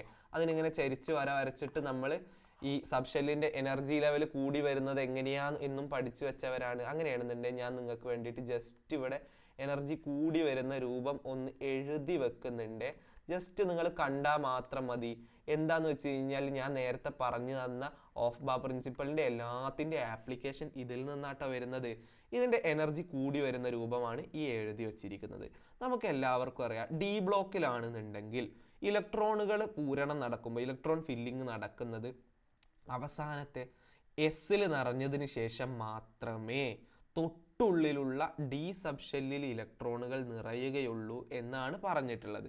അങ്ങനെയാണെന്നുണ്ടെങ്കിൽ ക്വസ്റ്റ്യനിൽ നമ്മളോട് പറഞ്ഞ എന്താണ്, അവസാനത്തെ ഡിയിൽ 3Dയിലാണെന്നുണ്ടെങ്കിൽ എത്ര ഇലക്ട്രോൺ ഉണ്ട് എന്ന് പറഞ്ഞിട്ടുണ്ട്, 3 ഇലക്ട്രോൺ ഉണ്ട് എന്നാണ് പറഞ്ഞിരിക്കുന്നത്. അതായത് എസ്സിൽ പൂർണ്ണമായിട്ടും ഇലക്ട്രോണുകൾ ഉണ്ടായിരിക്കും. അതിന് മുമ്പുള്ള എല്ലാ ഷെല്ലുകളിലും ഇലക്ട്രോണുകൾ ഉണ്ടാവും. അപ്പോൾ 4Pന്റെ ആവശ്യമില്ല, 4P അയച്ചു കളയാണ്. ബാക്കി എല്ലാത്തിലും ഫുൾഫിൽഡ് ആയിട്ടായിരിക്കും ഉണ്ടായിരിക്കുക എന്നാണ് ക്വസ്റ്റ്യൻ ഇൻഡയറക്റ്റ് ആയിട്ട് നമ്മളോട് പറഞ്ഞിരിക്കുന്നത്. അപ്പോൾ എനിക്ക് എ എന്ന് പറയുന്ന മൂലകത്തിന്റെ എന്ത് കിട്ടി, ഇലക്ട്രോൺ വിന്യാസം കിട്ടിയിരിക്കുന്നു. ഇനി ഞാൻ നോക്കാൻ പോകുന്നത് ചോദ്യങ്ങളാ. എ ചോദ്യം, write the subshell electron configuration of A. എയുടെ സബ്ഷെൽ ഇലക്ട്രോൺ വിന്യാസം എഴുതുക. നമ്മൾ ആദ്യം എഴുതി വെച്ച്, ഇനി വേറെ ആവശ്യമുണ്ടോ? അതിന്റെ ആവശ്യമില്ല എന്നാണ് ഞാൻ മനസ്സിലാക്കുന്നത്. B, write any 2 properties of elements belongs to block to which A belongs to. A ഉൾപ്പെടുന്ന ബ്ലോക്കിലെ മൂലകങ്ങളുടെ ഏതെങ്കിലും 2 സവിശേഷതകൾ എഴുതുക. ഇത് ഏത് ബ്ലോക്കിൽ പെട്ടവരാണ്? നമുക്ക് ആദ്യമേ മനസ്സിലായതാണ്, ഇത് ഡി ബ്ലോക്കിൽ പെട്ടവരാണ്. ഡി ബ്ലോക്കിന്റെ ഒരു 2-3-4 സവിശേഷത നിങ്ങൾക്ക് ഓർമ്മയുണ്ടോ? ഒന്നാമത്തെ സവിശേഷതയായിരുന്നു വ്യത്യസ്ത ഓക്സീകരണാവസ്ഥ കാണിക്കുന്നു, ഷോ ഡിഫറൻറ്റ് ഓക്സിഡേഷൻ സ്റ്റേറ്റ്സ്. രണ്ടാമത്തതായിരുന്നു നിറമുള്ള സംയുക്തങ്ങൾ ഉണ്ടാക്കുന്നു, ഫോം കളേർഡ് കോമ്പൗണ്ട്സ്. മൂന്നാമതായിട്ട് നമുക്ക് പറയാം ആൾ ആർ മെറ്റൽസ്, എല്ലാം ലോഹങ്ങളാണ്. നാലാമതായിട്ട് നമുക്ക് പറയാം അലോയികൾ നിർമ്മിക്കുന്നു, ഫോംസ് അലോയ്. എന്നിങ്ങനെ ഒരുപാട് കാര്യങ്ങൾ നമ്മൾ പഠിച്ചിട്ടില്ലേ? അതിലേതെങ്കിലും 2 എണ്ണം എഴുതി വെച്ച് കഴിഞ്ഞാൽ നമുക്ക് ഇതിനും ഫുൾ മാർക്ക് കിട്ടും. അടുത്ത ചോദ്യം 10ാമത്തെ ചോദ്യം നോക്കിയാലോ. A saturated organic compound has 4 carbon atoms in its main chain and 2 methyl groups in its second carbon atoms. ഒരു പൂരിത ഓർഗാനിക് സംയുക്തത്തിന്റെ പ്രധാന ചെയിനിൽ 4 കാർബൺ ആറ്റങ്ങളും അതിന്റെ രണ്ടാമത്തെ കാർബൺ ആറ്റത്തിൽ 2 മീഥൈൽ ഗ്രൂപ്പുകളുമുണ്ട്. ക്വസ്റ്റ്യനിൽ എന്താ പറഞ്ഞത് എന്ന് നമുക്ക് ആദ്യം തന്നെ മനസ്സിലാക്കാം. 4 കാർബൺ ആറ്റങ്ങൾ മെയിൻ ചെയിനിലുള്ള ഒരു കോമ്പൗണ്ട് ആണ് തന്നിരിക്കുന്നത്. അതിന്റെ രണ്ടാമത്തെ കാർബൺ ആറ്റത്തിൽ 2 മീഥൈൽ ഗ്രൂപ്പുകൾ ഉണ്ട്. ഒരു മീഥൈൽ ഗ്രൂപ്പ്, മറ്റൊരു മീഥൈൽ ഗ്രൂപ്പ് എന്നിങ്ങനെയാണ് തന്നിട്ടുള്ളത്. കൂടാതെ പറഞ്ഞിട്ടുണ്ട് ഇതൊരു സാച്ചുറേറ്റഡ് ഓർഗാനിക് കോമ്പൗണ്ടാ, പൂരിത ഓർഗാനിക് സംയുക്ത. അതായത് ഇവർക്കിടയിൽ ഉണ്ടായിരിക്കുന്നത് വെറും ഏകബന്ധനം മാത്രമായിരിക്കും. ബാക്കി ഞാനപ്പോൾ ഹൈഡ്രജൻ വെച്ച് ഫില്ല് ചെയ്തു കൊടുക്കും. ഇതായിരിക്കും അതിന്റെ സ്ട്രക്ചർ എന്ന് പറയുന്നത്. ഓക്കെ, ഇനി നമുക്ക് എ ക്വസ്റ്റ്യൻ പരിശോധിക്കാം. Write structural formula of this compound. ഈ സംയുക്തത്തിന്റെ ഘടനാവാക്യം എഴുതുക. നമ്മൾ ആദ്യമേ എഴുതി വെച്ച് കഴിഞ്ഞിരിക്കുന്നു. അപ്പൊ എയുടെ ആൻസർ എന്ന് പറയുന്നത് എന്തായിരിക്കും? ഇതായിരിക്കും എന്നറിയുക. B question, write its molecular formula. ഇതിന്റെ തന്മാത്രാ സൂത്രം എഴുതുക. തന്മാത്രാ സൂത്രം എങ്ങനെ എഴുതിയിരുന്നെന്ന് നിങ്ങൾക്ക് ഓർമ്മയില്ലേ? നമ്മൾ ഏതൊക്കെ ആറ്റങ്ങളാണ് ഉള്ളത് എന്ന് ഫസ്റ്റ് തന്നെ എഴുതി വെക്കണം. ഇതിൽ കാർബണും ഹൈഡ്രജനും മാത്രമാണ് ഉള്ളത് എന്നുള്ളതുകൊണ്ട് സിയും എച്ചും മാത്രമേ എഴുതി വെച്ചിട്ടുണ്ട്. ഇനി കാർബണുകളുടെ എണ്ണം എണ്ണിയതിനു ശേഷം ഇവിടെ താഴെയായിട്ട് നമ്മൾ എഴുതി കൊടുക്കണം. ഹൈഡ്രജന്റെ എണ്ണം എണ്ണിയതിനു ശേഷം ഇവിടെ താഴെയായിട്ട് എഴുതി കൊടുക്കണം. കാർബണിന്റെ എണ്ണം ഞാൻ എണ്ണി നോക്കുന്ന സമയത്ത് എനിക്ക് കിട്ടും 6. അങ്ങനെ എഴുതുന്നുണ്ട് എച്ചിന്റെ എണ്ണം എത്രയായിരിക്കും? നിങ്ങൾക്ക് ജസ്റ്റ് എണ്ണീട്ട് വേണം എന്നുണ്ടെങ്കിൽ പറയാട്ടോ. അങ്ങനെ അല്ല എന്നുണ്ടെങ്കിൽ നമ്മൾ 9ാം ക്ലാസ്സിൽ ഒരു കോഡ് പഠിച്ചിട്ടുണ്ട്. ആൽക്കെയിനുകളുടെ ജനറൽ ഫോർമുല കണ്ടുപിടിക്കാൻ വേണ്ടിയിട്ട് CnH2n+2 എന്നതായിരുന്നു ആ കോഡ്. n എന്ന് പറയുന്നത് ഇവിടെ 6 അങ്ങനെയാണെന്നുണ്ടെങ്കിൽ 2 × 6 12 14 ആയിരിക്കും ഉത്തരം. ജസ്റ്റ് ഒന്ന് എണ്ണി നോക്കിക്കോളൂ. 3 3 6 6 3 9 9 2 11 11 3 14. സിമ്പിൾ ആയിട്ട് കിട്ടിയില്ലേ ആൻസർ? അപ്പൊ ഇനി സി ക്വസ്റ്റ്യൻ നോക്കാം. Write the IUPAC name of this compound. ഈ കോമ്പൗണ്ടിന്റെ, ഈ സംയുക്തത്തിന്റെ IUPAC നാമം എഴുതുക. സിമ്പിൾ ആയിട്ട് പറയാൻ കഴിയില്ലേ? രണ്ടാമത്തെ പൊസിഷനിൽ 2 മീഥൈൽ ഗ്രൂപ്പ് ഉണ്ട്. അങ്ങനെയാണെന്നുണ്ടെങ്കിൽ നമ്മൾ എന്ത് പറയും? 2 ഡൈമീഥൈൽ. വലിയ ചെയിനിൽ 4 കാർബൺ ആറ്റങ്ങളുള്ള പൂരിത കാർബൺ ആണ്, അതായത് സാച്ചുറേറ്റഡ് ഓർഗാനിക് കോമ്പൗണ്ടാ. അങ്ങനെയാണെന്നുണ്ടെങ്കിൽ ഇവന്റെ പേരെന്തായിരിക്കും? 2 ഡൈമീഥൈൽ ബ്യൂട്ടൈൻ എന്നായിരിക്കും ഇവന്റെ പേര് എന്നറിയുമ്പോൾ 11ാമത്തെ ചോദ്യത്തിലേക്ക് നമ്മൾ കടക്കും. 11ാമത്തെ ചോദ്യത്തിൽ എ ക്വസ്റ്റ്യനും ബി ക്വസ്റ്റ്യനും ഉണ്ട്. എ ക്വസ്റ്റ്യൻ ആദ്യം പരിശോധിക്കാം. A galvanic cell is made using Zn and Cu as electron. കോപ്പറും സിങ്കും ഇലക്ട്രോഡുകളായി ഉപയോഗിച്ച് ഒരു ഗാൽവാനിക് സെൽ നിർമ്മിച്ചിരിക്കുന്നു. നിങ്ങൾ അറിഞ്ഞിരിക്കുക, സിങ്കും കോപ്പറും വെച്ചിട്ട് ഉണ്ടാക്കുന്ന ഗാൽവാനിക് സെല്ലിനെ നമ്മളൊരു സ്പെഷ്യൽ പേര് വിളിക്കും. എന്താണെന്നറിയോ? അത് ഡാനിയൽ സെൽ എന്നാണ് കേട്ടോ ആ പേര്. അങ്ങനെയെങ്കിൽ A ക്വസ്റ്റ്യൻ പരിശോധിക്കാം. Right the name of this galvanic cell. ഈ ഗാൽവാനിക് സെല്ലിന്റെ പേര് എഴുതുക. രോഗി ഇച്ഛിച്ചതും പാല്, വൈദ്യൻ കൽപ്പിച്ചതും പാല്. ഞാൻ നിങ്ങൾക്ക് പറഞ്ഞു തന്നത് ഡാനിയൽ സെൽ. ഗാൽവാനിക് സെല്ലിന്റെ പേര് ഡാനിയൽ സെൽ എന്നറിയുമ്പോൾ B question. At which electrode does oxidation takes place? ഏത് ഇലക്ട്രോഡിലാണ് ഓക്സീകരണം നടക്കുന്നത്? നിങ്ങൾക്കറിയോ, ഒരു ഗാൽവാനിക് സെല്ലിനകത്ത് റിയാക്ടിവിറ്റി കൂടിയ, ക്രിയാശീലം കൂടിയ മൂലകത്തിനായിരിക്കും ഓക്സീകരണം നടക്കുന്നത്, ഓക്സിഡേഷൻ നടക്കുന്നത്. എന്നാൽ ക്രിയാശീലം കുറഞ്ഞ, റിയാക്ടിവിറ്റി കുറഞ്ഞ മൂലകത്തിനായിരിക്കും എന്ത് നടക്കുന്നത്? റിഡക്ഷൻ നടക്കുന്നത് അല്ലെങ്കിൽ നിരോക്സീകരണം നടക്കുന്നത് എന്ന് നിങ്ങൾ അറിഞ്ഞിരിക്കുക. ഓക്കെ, മനസ്സിലാക്കിയാൽ മതി. അതിൽ സിങ്കിനാണോ കോപ്പറിനാണോ ക്രിയാശീലം കൂടുതൽ, റിയാക്ടിവിറ്റി കൂടുതൽ? സിങ്കിനാണ് കൂടുതൽ എന്നുള്ളതുകൊണ്ട് സിങ്ക് ആയിരിക്കും ആനോഡ്, കോപ്പർ ആയിരിക്കും കാഥോഡ് എന്ന് പറയുന്നത്. സാധാരണയായിട്ട് സെല്ലിന്റെ പേര് എഴുതുന്ന സമയത്ത് നമ്മൾ ZnCu സെൽ അല്ലെങ്കിൽ ഇനി ഏതൊക്കെ ഇലക്ട്രോഡുകളാണോ നൽകിയിട്ടുള്ളത് ആ ഇലക്ട്രോഡുകളുടെ രണ്ടെണ്ണത്തിന് പേര് വെച്ചിട്ടില്ല ആ സെല്ലിന് പേര് നൽകാറ്. അങ്ങനെയാവുമ്പോൾ നിങ്ങൾ അറിഞ്ഞിരിക്കുക, ഒരു സ്റ്റാൻഡേർഡ് ആയിട്ടുള്ള രൂപമാണ്. ആദ്യം ആനോഡ് എഴുതിൻ്റെ പേര് എഴുതുക, പിന്നെ കാഥോഡ് ആയതിൻ്റെ പേര് എഴുതുക എന്ന് പറയുന്നത്. അപ്പം തന്നെ നമുക്ക് പറഞ്ഞു കൊടുക്കാൻ കഴിയും ഇവിടെ ഓക്സിഡേഷൻ നടക്കുന്നത് എവിടെയാണ്. നമുക്ക് ആനോക്സിൽ നിന്നും റെഡ് കാറ്റിൽ നിന്നും അറിയാം ആനോഡിലാണ് ഓക്സിഡേഷൻ നടക്കുക. അപ്പോൾ ആനോഡിലായിട്ടുള്ള സിങ്കിലായിരിക്കും ഓക്സീകരണം നടക്കുന്നത് എന്ന് പറഞ്ഞു കൊടുത്ത് C question. Write the equation of redox reaction taking place in this cell. ഈ സെല്ലിൽ നടക്കുന്ന റിഡോക്സ് പ്രവർത്തനത്തിന്റെ സമവാക്യം എഴുതുക. റിഡോക്സ് പ്രവർത്തനത്തിന്റെ സമവാക്യം എഴുതുന്നതിനായിട്ട് നിങ്ങൾക്ക് അറിയേണ്ടതുണ്ട് ആനോഡിലും കാഥോഡിലും നടക്കുന്ന രാസപ്രവർത്തനങ്ങളെ. ആനോഡിൽ എന്ത് രാസപ്രവർത്തനം നടക്കുക? ഓക്സീകരണമാണ് നടക്കുക അല്ലേ? കാരണം എന്താണ്? ആൻഓക്സ് എന്ന് നമ്മൾ പഠിച്ചിട്ടുണ്ട്, റെഡ് കാറ്റ് എന്നും നമ്മൾ പഠിച്ചിട്ടുണ്ട്, കൂടാതെ നമ്മൾ ഓയിൽ റിഗ് എന്നും പഠിച്ചിട്ടുള്ളവരാണ് അല്ലേ? അങ്ങനെയെങ്കിൽ ആനോഡിൽ നടക്കുന്ന ഓക്സീകരണം, ആർക്കാണ് ഓക്സീകരണം സംഭവിക്കുന്നത്? സിങ്കിനാണ്. ഓക്സീകരണം എന്ന് പറഞ്ഞാൽ ഇലക്ട്രോണിനെ വിട്ടുകൊടുക്കലാണ്. സിങ്ക് രണ്ട് ഇലക്ട്രോണുകളെ വിട്ടുകൊടുത്തിട്ട് Zn2+ രണ്ട് ഇലക്ട്രോണുകളായിട്ട് മാറുന്നത് കാണാം. കാഥോഡിൽ എന്താ സംഭവിക്കുക? നിരോക്സീകരണം, റിഡക്ഷൻ നടക്കുക. റിഡക്ഷൻ എന്ന് പറഞ്ഞു കഴിഞ്ഞാൽ ഇലക്ട്രോണിനെ സ്വീകരിക്കലാണ്. അവിടെയുള്ള Cu2+ ഉണ്ടല്ലോ, രണ്ട് ഇലക്ട്രോണുകളെ സ്വീകരിച്ചിട്ട് Cu ആയിട്ട് മാറുന്നതാണ് കാഥോഡിലെ റിയാക്ഷൻ. അപ്പോൾ ആനോഡിലെയും കാഥോഡിലെ റിയാക്ഷൻ നമുക്ക് കിട്ടിയില്ലേ? ഇനി ഇവരെ രണ്ടുപേരെയും കൂടെ ഒരുമിച്ച് എഴുതുന്നതാണ് ഈ സെല്ലിൽ നടക്കുന്ന റിഡോക്സ് പ്രവർത്തനം, റിഡോക്സ് റിയാക്ഷൻ എന്ന് പറയുന്നത്. അത് എഴുതാൻ വേണ്ടിയിട്ട് എന്ത് ചെയ്യാൻ അറിയോ? ആദ്യം അഭികാരകങ്ങളുടെ ഭാഗത്തുള്ളവരെ എഴുതുക, അതായത് റിയാക്ടൻസിന്റെ സൈഡിലുള്ള എല്ലാവരും എഴുതുക. ആരൊക്കെയുള്ളത്? ആദ്യത്തെ ആനോഡിൽ സിങ്ക് മാത്രമാണ് അഭികാരകങ്ങളുടെ റിയാക്ടൻസിന്റെ ഭാഗത്തുള്ളത്. ഇനി കാഥോഡിലാണെങ്കിലോ Cu2+ ഉണ്ട്, രണ്ട് ഇലക്ട്രോണുകളും ഉണ്ട്. ഇവരെ എല്ലാവരെയും ഒരുമിച്ച് എഴുതിയതിന് ശേഷം ആരോ കൊടുക്കുക. എന്താ നമുക്ക് കിട്ടുന്നത്? Cu കിട്ടുന്നുണ്ട്. പിന്നെ എന്തൊക്കെ കിട്ടുന്നത്? Zn2+ കിട്ടുന്നുണ്ട്. കൂടെ തന്നെ ആരെയും കിട്ടുന്നുണ്ട്? പ്രോഡക്റ്റിന്റെ ഭാഗത്ത്, ഉൽപ്പന്നങ്ങളുടെ ഭാഗത്ത് ആരൊക്കെ ഉള്ളത് എല്ലാവരും എഴുതണം കേട്ടോ. 2 ഇലക്ട്രോണിനെ കിട്ടുന്നുണ്ട്. രണ്ട് സൈഡിലും 2 ഇലക്ട്രോൺ ഉള്ളതുകൊണ്ട് അവരെ രണ്ടുപേരെ നമുക്ക് ക്യാൻസൽ ചെയ്യാം. അപ്പോൾ സെൽ റിയാക്ഷൻ ആയിട്ട്, സെല്ലിലെ രാസപ്രവർത്തനമായിട്ട് നമുക്ക് എന്ത് പറയാം? Zn+Cu2+ gives Cu+Zn2+ എന്നതായിരിക്കും സെൽ റിയാക്ഷൻ അല്ലെങ്കിൽ റിഡോക്സ് പ്രവർത്തനം എന്നറിയുമ്പോൾ B question. In a galvanic cell Cu act as cathode and the reaction taking place at anode is Al gives Al3++ 3 electron. ഒരു ഗാൽവാനിക് സെല്ലിൽ Cu കാഥോഡായി പ്രവർത്തിക്കുന്നു. ആനോഡിൽ നടക്കുന്ന രാസപ്രവർത്തനം ഇതാണ്. Al3+ഉം 3 ഇലക്ട്രോണുകൾ നൽകുന്നു. അപ്പോൾ ക്വസ്റ്റ്യൻ പറഞ്ഞത് എന്താന്ന് മനസ്സിലാക്കി വെക്കുക. ഒരു ഗാൽവാനിക് സെല്ലാണ്. ഞാൻ ഗാൽവാനിക് സെല്ലിനെ ഒന്ന് വരയ്ക്കാൻ പോവാണ്. രണ്ട് പാത്രത്തിൽ 2 ഇലക്ട്രോഡുകൾ ഇറക്കി വെച്ചിട്ടുണ്ടാവും. അതിൽ കാഥോഡ് എന്ന് പറയുന്നത് കോപ്പറും ആനോഡ് എന്ന് പറയുന്നത് എന്തുമാണ്? അലൂമിനിയവും ആണ് എന്ന് നമ്മളോട് പറഞ്ഞിരിക്കുന്നു. നമ്മൾ എപ്പോഴും വലത് ഭാഗത്തായിട്ട് എഴുതുന്നതായിരിക്കും കാഥോഡ് ആയിരിക്കും എന്നുള്ളതുകൊണ്ട് വലത് ഭാഗത്തായിട്ട് Cu. ഇനി ഇടത് ഭാഗത്തായിട്ട് നമ്മൾ എഴുതുന്ന ആരെയാണ്? ആനോഡിനെയാണ്. ആനോഡ് ആരാണ്? Al എന്ന് നിങ്ങൾക്ക് അറിയാം. ഇനി സാൾട്ട് ബ്രിഡ്ജ് കൂടെ ഉണ്ടാവും കേട്ടോ ഇതിൽ. അപ്പോൾ ഇനി ക്വസ്റ്റ്യൻസ് നമുക്ക് പരിശോധിച്ച് നോക്കിയാലോ. A. Which salt solution is to be taken along with aluminium electrode? Aluminium ഇലക്ട്രോഡിനോടൊപ്പം എടുക്കേണ്ട ലവണ ലായനി ഏത്? നിങ്ങൾക്ക് കഴിഞ്ഞ ക്രിസ്മസിൻ്റെ ക്വസ്റ്റ്യൻ പേപ്പർ ഡിസ്കഷനിൽ 16ാമത്തെ ചോദ്യം എടുത്ത അബി നിങ്ങൾക്ക് പറഞ്ഞു തന്നിട്ടുണ്ടായിരുന്നു ഏതൊരു എലമെൻ്റ് ആണോ എടുത്തത് അതിൻ്റെ സൾഫേറ്റ് ആയിരിക്കും ഉണ്ടായിരിക്കുക എന്ന്.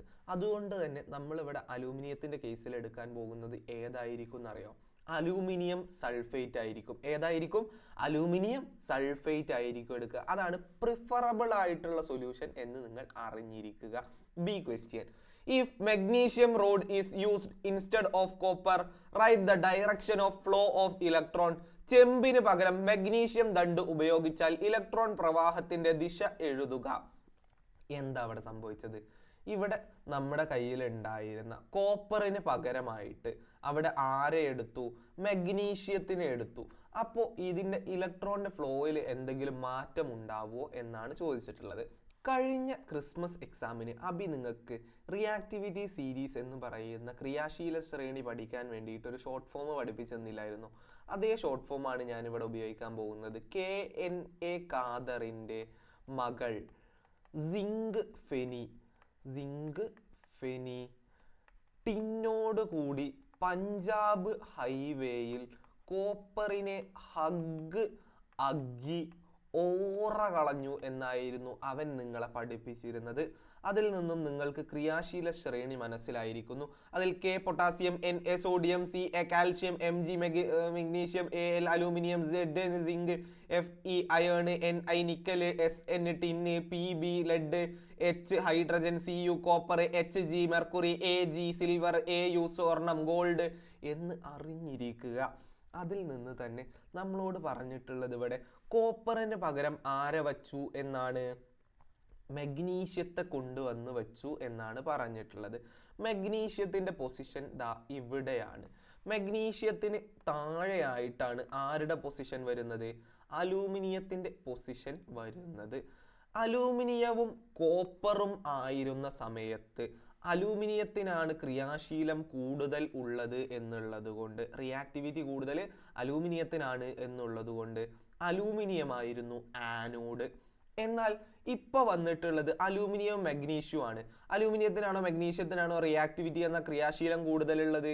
മഗ്നീഷ്യത്തിനാണ് കൂടുതലുള്ളത് എന്നുള്ളത് കൊണ്ട് നിങ്ങൾ അറിഞ്ഞിരിക്കുക മഗ്നീഷ്യം ആയിരിക്കും ഇവിടെ ആനോഡായിട്ട് വരിക. ആനോഡിൽ നിന്ന് കാഥോഡിലേക്കാണ് ഇലക്ട്രോണുകൾ പ്രവഹിക്കുക എന്നറിയുമ്പോൾ ഡയറക്ഷൻ ചോദിച്ചാൽ നിങ്ങൾ പറയേണ്ടത്, ദിശ ചോദിച്ചാൽ എന്താ പറയേണ്ടത്? Magnesium to aluminium. മഗ്നീഷ്യത്തിൽ നിന്ന് അലൂമിനിയത്തിലേക്കായിരിക്കും ഇലക്ട്രോണുകൾ പ്രവഹിക്കുന്നത് എന്ന് നിങ്ങൾ അറിഞ്ഞിരിക്കുക. Flow of electrons are from magnesium to aluminium. അതായത് നേരെ തിരിച്ചായിരിക്കും ഡയറക്ഷൻ എന്നറിയുമ്പോൾ. C question, arrange CuAlMg in decreasing order of reactivity. Copper, aluminium, magnesium എന്നിവയെ അവയുടെ ക്രിയാശീലത്തിന്റെ ആരോഹണ ക്രമത്തിൽ എഴുതുക. നമ്മളെല്ലാവരും ഈ ടേബിൾ പഠിച്ചവരാണ്. അതിൽ നിന്നും നമുക്കറിയാം മഗ്നീഷ്യത്തിനാണ് ഏറ്റവും കൂടുതൽ ക്രിയാശീലം, അതിനുശേഷം അലൂമിനിയത്തിന്, അതിനുശേഷം കോപ്പറിന് എന്നറിയുമ്പോൾ ഇതാ 12ാമത്തെ ചോദ്യത്തിലേക്ക്. Caustic soda is A very important chemical. Caustic soda ഒരു വളരെ പ്രധാനപ്പെട്ട രാസവസ്തുവാണ്. ഈ കാസ്റ്റിക് സോഡ എന്ന് പറയുന്ന സാധനം എന്താ അറിയോ? പേര് കേട്ട് നിങ്ങൾ പേടിക്കൊന്നും വേണ്ട. നമ്മളെ പാവപ്പെട്ട സോഡിയം ഹൈഡ്രോക്സൈഡ് എന്ന NaOH തന്നെയാണ് ആര്?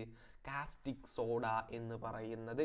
A question, write the chemical name of caustic soda. Caustic സോഡയുടെ രാസനാമം. വീണ്ടും രോഗി ഇച്ഛിച്ചതും പാല്, വൈദ്യൻ കലിപ്പിച്ചതും പാല്. അപ്പൊ എന്താ അവന്റെ പേര്? Sodium hydroxide, NaOH. B question, write the name of industrial production of this compound. ഈ സംയുക്തം വ്യാവസായികപരമായി ഉൽപ്പാദിപ്പിക്കുന്ന രീതിയുടെ പേര്. NaOH എങ്ങനെ ഉണ്ടാക്കല് എന്നറിയോ നിങ്ങൾക്ക്? NaOHനെ നമ്മൾ ഉണ്ടാക്കാൻ വേണ്ടിയിട്ട് ഉപയോഗിച്ചിരുന്നത് ഏതോ ഒരു ചോദ്യത്തിൽ മുന്നേ ഡിസ്കസ് ചെയ്തു പോയതാണ്. അക്വസ് NaClന്റെ ജലീയ സോഡിയം ക്ലോറൈഡിന്റെ വൈദ്യുത വിശ്ലേഷണം വഴിയാണ്. ആ മെത്തേഡിനെ നമ്മളൊരു പേരിട്ട് വിളിക്കും. അതിൻ്റെ പേരാണ് ക്ലോർ ആൽക്കലി പ്രക്രിയ അഥവാ ക്ലോർ ആൽക്കലി പ്രോസസ്. അറിഞ്ഞിരിക്കുക. അത് എന്താന്ന് ഞാനൊന്ന് വിശദീകരിച്ചു തരാം. ഇതായിരിക്കും അതിനു വേണ്ടിയിട്ട് നമ്മൾ ഉപയോഗിക്കുന്ന സ്തര സെൽ എന്ന് പറയുന്ന മെമ്പറേനിയസ് സെല്ല്. അതിൽ ആനോഡും കാഥോഡും ഉണ്ടായിരിക്കും. ഒരു വശത്തിലൂടെ നമ്മൾ H2O കൊടുക്കും, മറ്റേ സൈഡിലൂടെ NaCl സൊല്യൂഷനെയും കൊടുക്കും. ആനോഡിൽ നിന്നിട്ട് എന്ത് സംഭവിക്കുന്നു വെച്ച് കഴിഞ്ഞാൽ NaCl വിഘടിച്ചിട്ട് Na+ഉം Cl- മാറുന്നത് നിങ്ങൾക്ക് കാണാൻ കഴിയും. ഈ Cl- എന്ത് ചെയ്യുമെന്ന് വെച്ച് കഴിഞ്ഞാൽ ആനോഡിൽ വച്ച് 2 Cl- ഓരോ ഇലക്ട്രോണുകളെ വീതം വിട്ടുകൊടുത്തിട്ട് Cl2 ഗ്യാസ് ആയിട്ട് മാറുന്നത് നിങ്ങൾക്ക് കാണാൻ സാധിക്കും. ഈ മെംബ്രെയിൻ ഉണ്ടല്ലോ ഇതിന്റെ സെൻറ്ററിലുള്ള, ഈ മെംബ്രെയിൻ്റെ ഉള്ളിലൂടെ സോഡിയം അയോണുകൾ അപ്പുറത്തേക്ക് ചെല്ലും. അപ്പുറത്തെ സൈഡിൽ കാഥോഡാണ് ഉള്ളത് എന്ന് നിങ്ങൾക്കറിയാലോ. കാഥോഡിൽ എന്ത് സംഭവിക്കുന്നു വെച്ച് കഴിഞ്ഞാൽ H2O 2 ഇലക്ട്രോണുകളെ സ്വീകരിക്കും. എന്തിനെ സ്വീകരിക്കും? 2 ഇലക്ട്രോണിനെ സ്വീകരിച്ചിട്ട് H2 ഗ്യാസും OH- അയോണുമായിട്ട് മാറും. ഇതിലിപ്പോൾ ബാക്കി ആരൊക്കെയുള്ളത്? Na+ഉം OH- ഉള്ളത്. ഈ OH- Na കൂടെ ചേർന്നിട്ട് Na+ഉം OH- കൂടെ ചേർന്നിട്ട് NaOH ആവുന്നതാണ് ക്ലോർ ആൽക്കലി പ്രക്രിയ, ക്ലോർ ആൽക്കലി പ്രോസസ് എന്ന് ജസ്റ്റ് അറിഞ്ഞിരിക്കുക. ജസ്റ്റ് ഒന്ന് പറഞ്ഞു തന്നേ ഉള്ളൂ കേട്ടോ. ഇനി C question, why is caustic soda considered as an alkali? Caustic സോഡയെ ഒരു ആൽക്കലിയായി കണക്കാക്കുന്നത് എന്തുകൊണ്ട്? നിങ്ങൾക്ക് എല്ലാവർക്കും അറിയോ എന്നറിയില്ല. അറീനിയസ് തിയറി എന്ന് പറയുന്ന ഒരു സാധനമുണ്ട്, അറീനിയസിന്റെ സിദ്ധാന്തം. അറീനിയസ് പറഞ്ഞ എന്താണെന്ന് വെച്ച് കഴിഞ്ഞാൽ, വെള്ളത്തിൽ ഏതൊരു വസ്തുവിനെ കലക്കുകയാണെന്നുണ്ടെങ്കിലും വെള്ളത്തിൽ കലക്കി കഴിഞ്ഞ് കഴിഞ്ഞാൽ H+ കൊടുക്കുന്ന ആളുകൾ ആസിഡും OH- നൽകുന്നവർ ബേസും ആണ് എന്നാണ് പറഞ്ഞിട്ടുള്ളത്. എല്ലാ ബേസുകളും ആൽക്കലികളല്ല എന്ന് കേട്ടിട്ടുണ്ടോ? ആൽക്കലി ആവണം എന്നുണ്ടെങ്കിലുള്ള ഏറ്റവും വലിയ പ്രത്യേകതയാണ് ഇവർ വെള്ളത്തിൽ ലയിച്ച് ചേരണം. Should be dissolved in water. ഈ കാസ്റ്റിക് സോഡ എന്ന് പറയുന്ന NaOH ഉണ്ടല്ലോ, വെള്ളത്തിൽ ലയിച്ച് ചേരും. അതുകൊണ്ട് തന്നെ അതിനെ നമ്മൾ ആൽക്കലി ആയിട്ടാണ് കൺസിഡർ ചെയ്യുന്നത് എന്ന് നിങ്ങൾ അറിഞ്ഞിരിക്കുക. പിന്നെ ഈ ആൽക്കലി എന്താ ചെയ്യുക? OH- അയോണുകളെ വിട്ടുകൊടുക്കും എന്നുള്ളതും അറിഞ്ഞിരിക്കുക. ഇനി നമ്മൾ 13ാമത്തെ ചോദ്യത്തിലേക്ക്. Iron is very useful metal. ഇരുമ്പ് വളരെ ഉപയോഗപ്രദമായ ഒരു ലോഹമാണ്. Why limestone is added along with iron ore to blast furnace? ഇരുമ്പിനൊപ്പം ബ്ലാസ്റ്റ് ഫർണസിലേക്ക് ചുണ്ണാമ്പ് കല്ല് ചേർക്കുന്നത് എന്തിന് എന്നതാണ് A ക്വസ്റ്റ്യൻ. ഈ ക്വസ്റ്റ്യൻ എക്സ്പ്ലെയിൻ ചെയ്യുന്നതിന് കൃത്യമായിട്ട് ബ്ലാസ്റ്റ് ഫർണസിൽ നടക്കുന്ന രാസപ്രവർത്തനങ്ങൾ എന്ത് എന്ന് നിങ്ങൾ അറിഞ്ഞിരിക്കണം. അതിനായിട്ട് ഞാനിതാ നിങ്ങൾക്ക് ബ്ലാസ്റ്റ് ഫർണസ് നൽകിയിരിക്കുന്നു. ഇരുമ്പിൻ്റെ 2 അയിരുകളെ നമ്മൾ പഠിച്ചിട്ടുണ്ട്. ഒന്നാമത്തേതിൻ്റെ പേര് ഹേമറ്റൈറ്റ് എന്നായിരുന്നു, രണ്ടാമത്തേതിൻ്റെ പേര് മാഗ്നറ്റൈറ്റ് എന്നായിരുന്നു. ഈ ഹേമറ്റൈറ്റും മാഗ്നറ്റൈറ്റും കൂടാതെ അയൺ പൈറൈറ്റിസ് എന്ന മറ്റൊരു ഓറ് കൂടെ, അയിര് കൂടെ ഇരുമ്പിന് ഉണ്ട് എന്നുള്ള കാര്യം നിങ്ങൾ അറിഞ്ഞിരിക്കുക. നമ്മളിവിടെ ഈ ബ്ലാസ്റ്റ് ഫർണസിനുള്ളിൽ നിക്ഷേപിക്കുന്ന പൊടിച്ച അയിരുണ്ടല്ലോ, ഓറ് എന്ന് പറയുന്നത് സാന്ദ്രീകരിച്ച അയിരാണ്, കോൺസെൻട്രേറ്റ് ചെയ്തിട്ടുള്ള ഇരുമ്പാണ്. അതുകൊണ്ട് തന്നെ Fe2O3 എന്നായിരിക്കും അവൻ്റെ കെമിക്കൽ ഫോർമുല എന്ന് പറയുന്നത് എന്ന് മനസ്സിലാക്കി വെക്കുക. ഓക്കെ ആണെന്ന് വിശ്വസിക്കുന്നു. ഓക്കെ, ഇനി ഈ ബ്ലാസ്റ്റ് ഫർണസിനകത്ത് എന്തൊക്കെ രാസപ്രവർത്തനങ്ങൾ നടക്കുന്നുണ്ടെന്ന് അറിയണം. ആദ്യം നടക്കുന്ന രാസപ്രവർത്തനം എന്താണെന്നറിയോ? ഈ ഓറിൻ്റെ കൂടെ നമ്മൾ കോക്കും ലൈംസ്റ്റോണും, ചുണ്ണാമ്പ് കല്ലിനെയും കോക്കിനെയും കൂടെ ഇട്ട് കൊടുക്കും. ഈ കോക്ക് എന്ത് ചെയ്യുന്നു വെച്ച് കഴിഞ്ഞാൽ, കോക്ക് താഴെ നിന്നും വരുന്ന ഓക്സിജനുമായിട്ട് കൂടി ചേർന്നിട്ട് ആദ്യം കാർബൺ ഡൈ ഓക്സൈഡ് ഉണ്ടായി മാറും. ഈ കാർബൺ ഡൈ ഓക്സൈഡ് എക്സസ് ആയിട്ടുള്ള കാർബണുമായിട്ട് കൂടി ചേർന്നിട്ട് കാർബൺ മോണോക്സൈഡ് ആയിട്ട് മാറും. ഈ കാർബൺ മോണോക്സൈഡ് എന്ന് പറയുന്നത് നല്ലൊരു നിരോക്സീകാരിയ, റെഡ്യൂസിങ് ഏജന്റാ. ഈ കാർബൺ മോണോക്സൈഡ് വെച്ചിട്ട് ഈ അയിരിൻ്റെ നിരോക്സീകരണം, റിഡക്ഷൻ ആണ് ബ്ലാസ്റ്റ് ഫർണസിലെ പ്രധാനപ്പെട്ട റിയാക്ഷൻ എന്ന് പറയുന്നത്. അതുകൊണ്ട് തന്നെ Fe2O3 കാർബൺ മോണോക്സൈഡുമായിട്ട് രാസപ്രവർത്തനത്തിൽ ഏർപ്പെട്ട് കഴിഞ്ഞാൽ നമുക്ക് ലഭിക്കുന്നതായിരിക്കും ഇരുമ്പ് എന്ന് പറയുന്നത്. നിങ്ങൾ ജസ്റ്റ് അറിഞ്ഞിരുന്നാൽ മതി. ഈ ഇക്വേഷൻസ് ഒന്നും സമീകരിച്ചിട്ടില്ല കേട്ടോ, ബാലൻസ് ചെയ്തിട്ടില്ല, നിങ്ങൾ ബാലൻസ് ചെയ്താൽ മതിയേ. നമ്മൾ ബ്ലാസ്റ്റ് ഫർണസിൽ ഉപയോഗിക്കുന്നത് സാന്ദ്രീകരിച്ച അയിരാണെന്നുണ്ടെങ്കിലും അസിഡിക് സ്വഭാവമുള്ള ചില മണല് പോലത്തെ ഗ്യാങ്ങുകൾ ഇവൻ്റെ കൂടെ എപ്പോഴും ഉണ്ടാവും. നമ്മൾ കെമിസ്ട്രിക്കാർ സിലിക്കൺ ഡൈ ഓക്സൈഡ് എന്നാണ് മണലിനെ വിളിക്കാറ് എന്നറിഞ്ഞിരിക്കുക. ഈ മണല് പോലത്തെ അസിഡിക് സ്വഭാവമുള്ള ഗ്യാങ്ങിനെ ഒഴിവാക്കാൻ വേണ്ടിയിട്ടാണ് നമ്മൾ ഇതിൻ്റെ കൂടെ ലൈംസ്റ്റോൺ എന്ന് പറയുന്ന ചുണ്ണാമ്പ് കല്ലായിട്ടുള്ള കാക്കോ3 കാൽഷ്യം കാർബണേറ്റിനെ ഇട്ട് കൊടുക്കുന്നത്. ഇത് ചൂടാവുന്ന സമയത്ത് കാൽഷ്യം ഓക്സൈഡും കാർബൺ ഡൈ ഓക്സൈഡുമായിട്ട് മാറും. ഈ കാൽഷ്യം ഓക്സൈഡ് ഉണ്ടല്ലോ നല്ല ഒരു ഫ്ലക്സാ. എന്താണ്? ഫ്ലക്സ് ആണ്. ഈ ഫ്ലക്സ് ഗ്യാങ്ങുമായിട്ട് കൂടി ചേർന്നിട്ട് സ്ലാഗ് കിട്ടും. എന്ത് കിട്ടും? സ്ലാഗ് കിട്ടും. അങ്ങനെ നമുക്ക് അതിലകത്തുള്ള ഇംപ്യൂരിറ്റീസിനെ എല്ലാം റിമൂവ് ചെയ്തെടുക്കാൻ സാധിക്കും എന്ന് അറിഞ്ഞിരിക്കുക. ക്വസ്റ്റ്യൻ നമ്മളോട് ചോദിച്ച് എന്തിനാ ലൈംസ്റ്റോൺ ബ്ലാസ്റ്റ് ഫർണസിൽ ഇരുമ്പിന്റെ കൂടെ ഇടുന്നതല്ലേ? എന്തിനാ ഉത്തരം? To remove impurities like sand, മണൽ പോലുള്ള ഗ്യാങ്ങുകളെ ബ്ലാസ്റ്റ് ഫർണസിൽ നിന്ന് നീക്കം ചെയ്യുന്നതിനാണ് ലൈംസ്റ്റോൺ എന്ന ചുണ്ണാമ്പ് കല്ല് ഇരുമ്പിനോടൊപ്പം ബ്ലാസ്റ്റ് ഫർണസിൽ നിക്ഷേപിക്കുന്നത് എന്ന് പറയുമ്പോൾ B question. Which is the substance used to reduce iron ore? ഇരുമ്പിനെ നിരോക്സീകരിക്കുന്നതിന് ഉപയോഗിക്കുന്ന പദാർത്ഥം ഏത്? നമ്മൾ പറഞ്ഞു ഏതാണത്? കാർബൺ മോണോക്സൈഡ് ആണത്. Write the name of iron obtained from blast furnace. Blast ഫർണസിൽ നിന്നും ലഭിക്കുന്ന ഇരുമ്പിന്റെ പേര് എഴുതുക എന്നതാണ് സി ക്വസ്റ്റ്യൻ. നമുക്ക് ബ്ലാസ്റ്റ് ഫർണസിൽ നിന്ന് ലഭിക്കുന്ന ഇരുമ്പ് ഉണ്ടാവുമല്ലോ, ഈ ഇരുമ്പിനെ നമ്മൾ വിളിക്കുന്ന പേരാണ് പിഗ് അയൺ. എന്താ വിളിക്കുക? പിഗ് അയൺ എന്നായിരിക്കും വിളിക്കുക. പന്നി ഇരുമ്പ് എന്നൊന്നും പറയരുത്. മലയാളത്തിലും ഇംഗ്ലീഷിലും അതിന് പിഗ് അയൺ എന്നാണ് കേട്ടോ പറയാ. 14ാമത്തെ ചോദ്യത്തിലേക്ക്. 14ാമത്തെ ചോദ്യത്തിന് AB ക്വസ്റ്റ്യൻസ് ഉണ്ട്. നോക്കാം. Orbitals and subshells are associated with certain quantum numbers. ഓർബിറ്റലുകളും സബ്ഷെല്ലുകളും ചില ക്വാണ്ടം സംഖ്യകളുമായി ബന്ധിപ്പിച്ചിരിക്കുന്നു. അതെ, നമുക്കറിയാം 3 ക്വാണ്ടം നമ്പറുകളാണ് നമ്മൾ പഠിച്ചത്. ഏതൊക്കെയാണ്? Principal quantum number, azimuthal quantum number, മൂന്നാമതായിട്ട് മാഗ്നറ്റിക് ക്വാണ്ടം നമ്പർ. ഇത് കൂടാതെ ഒരു ക്വാണ്ടം നമ്പർ കൂടെ ഉണ്ട്, സ്പിൻ ക്വാണ്ടം നമ്പർ. അത് നമ്മൾ +2 പഠിക്കുന്നതാണ്. ക്വസ്റ്റ്യൻ പരിശോധിക്കാം. Find the n+L value of 3p and 4s subshells. 3p 4s സബ്ഷെല്ലുകളുടെ n+L മൂല്യങ്ങൾ കണ്ടെത്തുക. n എന്ന് പറയുന്നത് എന്താണെന്നറിയോ? പ്രിൻസിപ്പൽ ക്വാണ്ടം നമ്പർ ആണ്. L എന്ന് പറയുന്നത് അസിമത്തൽ ക്വാണ്ടം നമ്പറുമാണ്. ഈ n-നെ നമ്മൾ 1, 2, 3, 4 എന്നിങ്ങനെയാണ് റെപ്രസെന്റ് ചെയ്യാറ്. L-നെ നമ്മൾ 0, 1, 2, 3 എന്നാണ് റെപ്രസെന്റ് ചെയ്യാറ്. അതിൽ n-ലെ 1 എന്ന് പറഞ്ഞാൽ K, 2 L, 3 M, 4 N. L ആണെന്നുണ്ടെങ്കിൽ 0 S, 1 P, 2 D, 3 F. ഇതേപോലത്തെ ചോദ്യം നമ്മൾ മുമ്പ് എപ്പോഴോ ചെയ്തിട്ടുണ്ട്, നിങ്ങൾക്ക് അറിയലുണ്ടാവും അല്ലേ? അപ്പൊ ഇനി 3p കണ്ടുപിടിക്കുക ആദ്യം. 3p-യിലാണെന്നുണ്ടെങ്കിൽ n എത്രയാണ്? n എന്ന് പറയുന്നത് 3 ആണ്. L എന്ന് പറയുന്നത് അപ്പൊ എത്രയാണ്? p-ന്റെ L വാല്യൂ എത്രയാണ്? 1 ആണ് എന്നറിയുക. അപ്പോൾ n+L സമം എത്രയാണ്? n-ഉം L-ഉം കൂടെ കൂട്ടിയാൽ 3ഉം 1ഉം 4. ഇനി അടുത്തത് ഏതാണ്? 4s. 4s-ൽ n-ന്റെ വാല്യൂ എത്രയാണ്? 4 ആണ്. L എത്രയാണ്? S ആണെന്നുള്ളത് കൊണ്ട് 0. അപ്പൊ n+L എത്രയാണ്? 4ഉം 0ഉം കൂട്ടിയാൽ 4 എന്ന് ലഭിക്കും.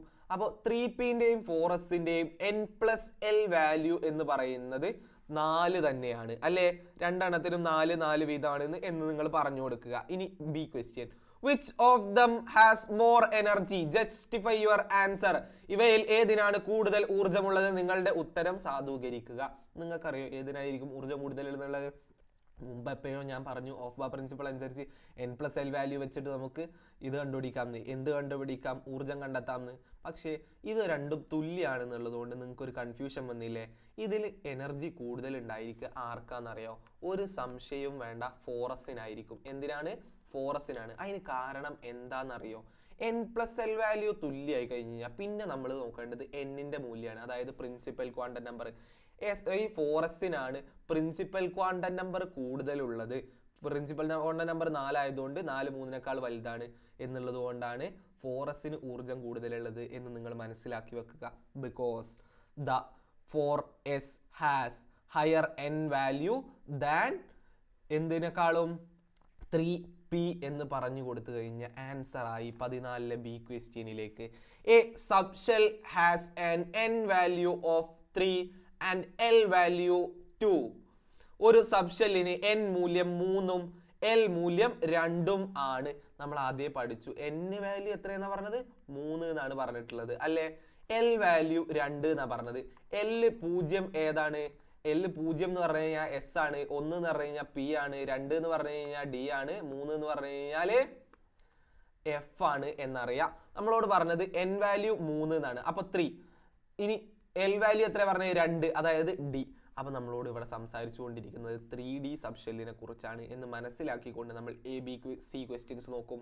A represent the given subshell. ആദ്യമേ നമ്മൾ കണ്ടെത്തി 3D. B question, what is maximum number of electrons that can be accommodated in this subshell? നിങ്ങൾക്കറിയോ എസിൽ 2 ഇലക്ട്രോണുകൾ, പിയിലാണെങ്കിൽ 6 ഇലക്ട്രോണുകൾ, ഡിയിലാണെങ്കിൽ 10 ഇലക്ട്രോണുകൾ, എഫിലാണെങ്കിൽ 14 ഇലക്ട്രോണുകളാണ് പരമാവധി കൊള്ളുക. അപ്പോൾ 3Dയിൽ എത്ര ഇലക്ട്രോണുകളായിരിക്കും പരമാവധി കൊള്ളുക? ഈ സബ്ഷെല്ലിൽ ഉൾക്കൊള്ളാവുന്ന ഇലക്ട്രോണുകളുടെ പരമാവധി എണ്ണം എത്ര എന്നല്ലേ ചോദ്യം. അപ്പൊ നമ്മൾ എത്രയാ പറഞ്ഞു കൊടുക്കേണ്ടത്? 10 എന്നായിരിക്കും ആൻസർ. 10 എന്ന ഉത്തരം നൽകിക്കൊണ്ട് C question. How many orientations R possible for the orbitals of this subshell? ഈ സബ്ഷെല്ലിന്റെ ഓർബിറ്റലുകൾക്ക് എത്ര ഓറിയന്റേഷനുകൾ സാധ്യമാണ്? ഓറിയന്റേഷൻ കണ്ടുപിടിക്കാൻ വേണ്ടിയിട്ട് മാഗ്നറ്റിക് ക്വാണ്ടം നമ്പർ എന്ന് പറയുന്ന ഒരു കൺസെപ്റ്റ് ആണത്. അതിനുള്ള ഇക്വേഷൻ ആണ് 2 × l+1 എന്ന് പറയുന്നത്. എല്ലിന്റെ വാല്യൂ എന്ന് പറയുന്നത് എത്രയാണ്? 2 ആണ് ഇവിടെ. അങ്ങനെയാണെന്നുണ്ടെങ്കിൽ 2 × 2+1 സമം എത്രയാണ്?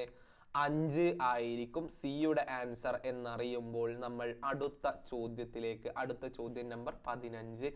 Ammonia is essential for plant growth. സസ്യങ്ങളുടെ വളർച്ചയ്ക്ക് അമോണിയ അത്യന്താപേക്ഷികമാണ്. നിങ്ങൾക്കറിയാം അമോണിയ എങ്ങനെ ലബോറട്ടറിയിൽ ഉണ്ടാക്കാന്ന്? ഹേബർ പ്രോസസ്സ് വഴിയാണ്, ഹേബർ പ്രക്രിയ വഴിയാട്ടോ നമ്മൾ അമോണിയ ലാബിൽ ഉണ്ടാക്കല്. ABC ക്വസ്റ്റ്യൻ നോക്കിയാലോ. Write the equation of production of NH3 by Haber process. Haber പ്രക്രിയയിലൂടെ അമോണിയ ഉൽപ്പാദിപ്പിക്കുന്നതിന്റെ സമവാക്യം എഴുതുക. നിങ്ങൾക്ക് അറിയോ എന്താണ് ഈ ഹേബർ പ്രക്രിയ എന്ന് പറയുന്നത്? നൈട്രജനും ഹൈഡ്രജനും കൂടി ചേർന്ന് അമോണിയ ഉണ്ടാകുന്ന രാസപ്രവർത്തനത്തിനെ ആണ് നമ്മൾ ഹേബർ പ്രക്രിയ എന്ന് പറയുന്നത്. ഹേബർ പ്രക്രിയ നടക്കുന്ന സമയത്ത് നല്ല താപം, ഹീറ്റ് കൂടെ ഉണ്ടായിരിക്കുന്നതാണ്. ഇങ്ങനെ ഒരു റിയാക്ഷൻ എഴുതി വെച്ച് കഴിഞ്ഞാൽ നിങ്ങൾക്ക് മാർക്ക് കിട്ടൂല. ഇതിനെ നിങ്ങൾ സമീകരിക്കേണ്ടതുണ്ട്. ഇവിടെ 2 നൈട്രജനാണ്, അപ്പുറത്ത് 1 നൈട്രജനേ ഉള്ളൂ. അപ്പോൾ അതിനെ 2 ആക്കി മാറ്റാം. അപ്പോൾ പ്രോഡക്റ്റിന്റെ ഭാഗത്തുള്ള ഹൈഡ്രജന്റെ എണ്ണം കൂടി 6 ഹൈഡ്രജനുകളാണ് ഉള്ളത്. ഇനി റിയാക്ടൻസിന്റെ ഭാഗത്ത്, അഭികാരങ്ങളുടെ ഭാഗത്ത് 2 ഹൈഡ്രജൻ ഉള്ളതിന് 3 ഇട്ട് കൊടുക്കുക.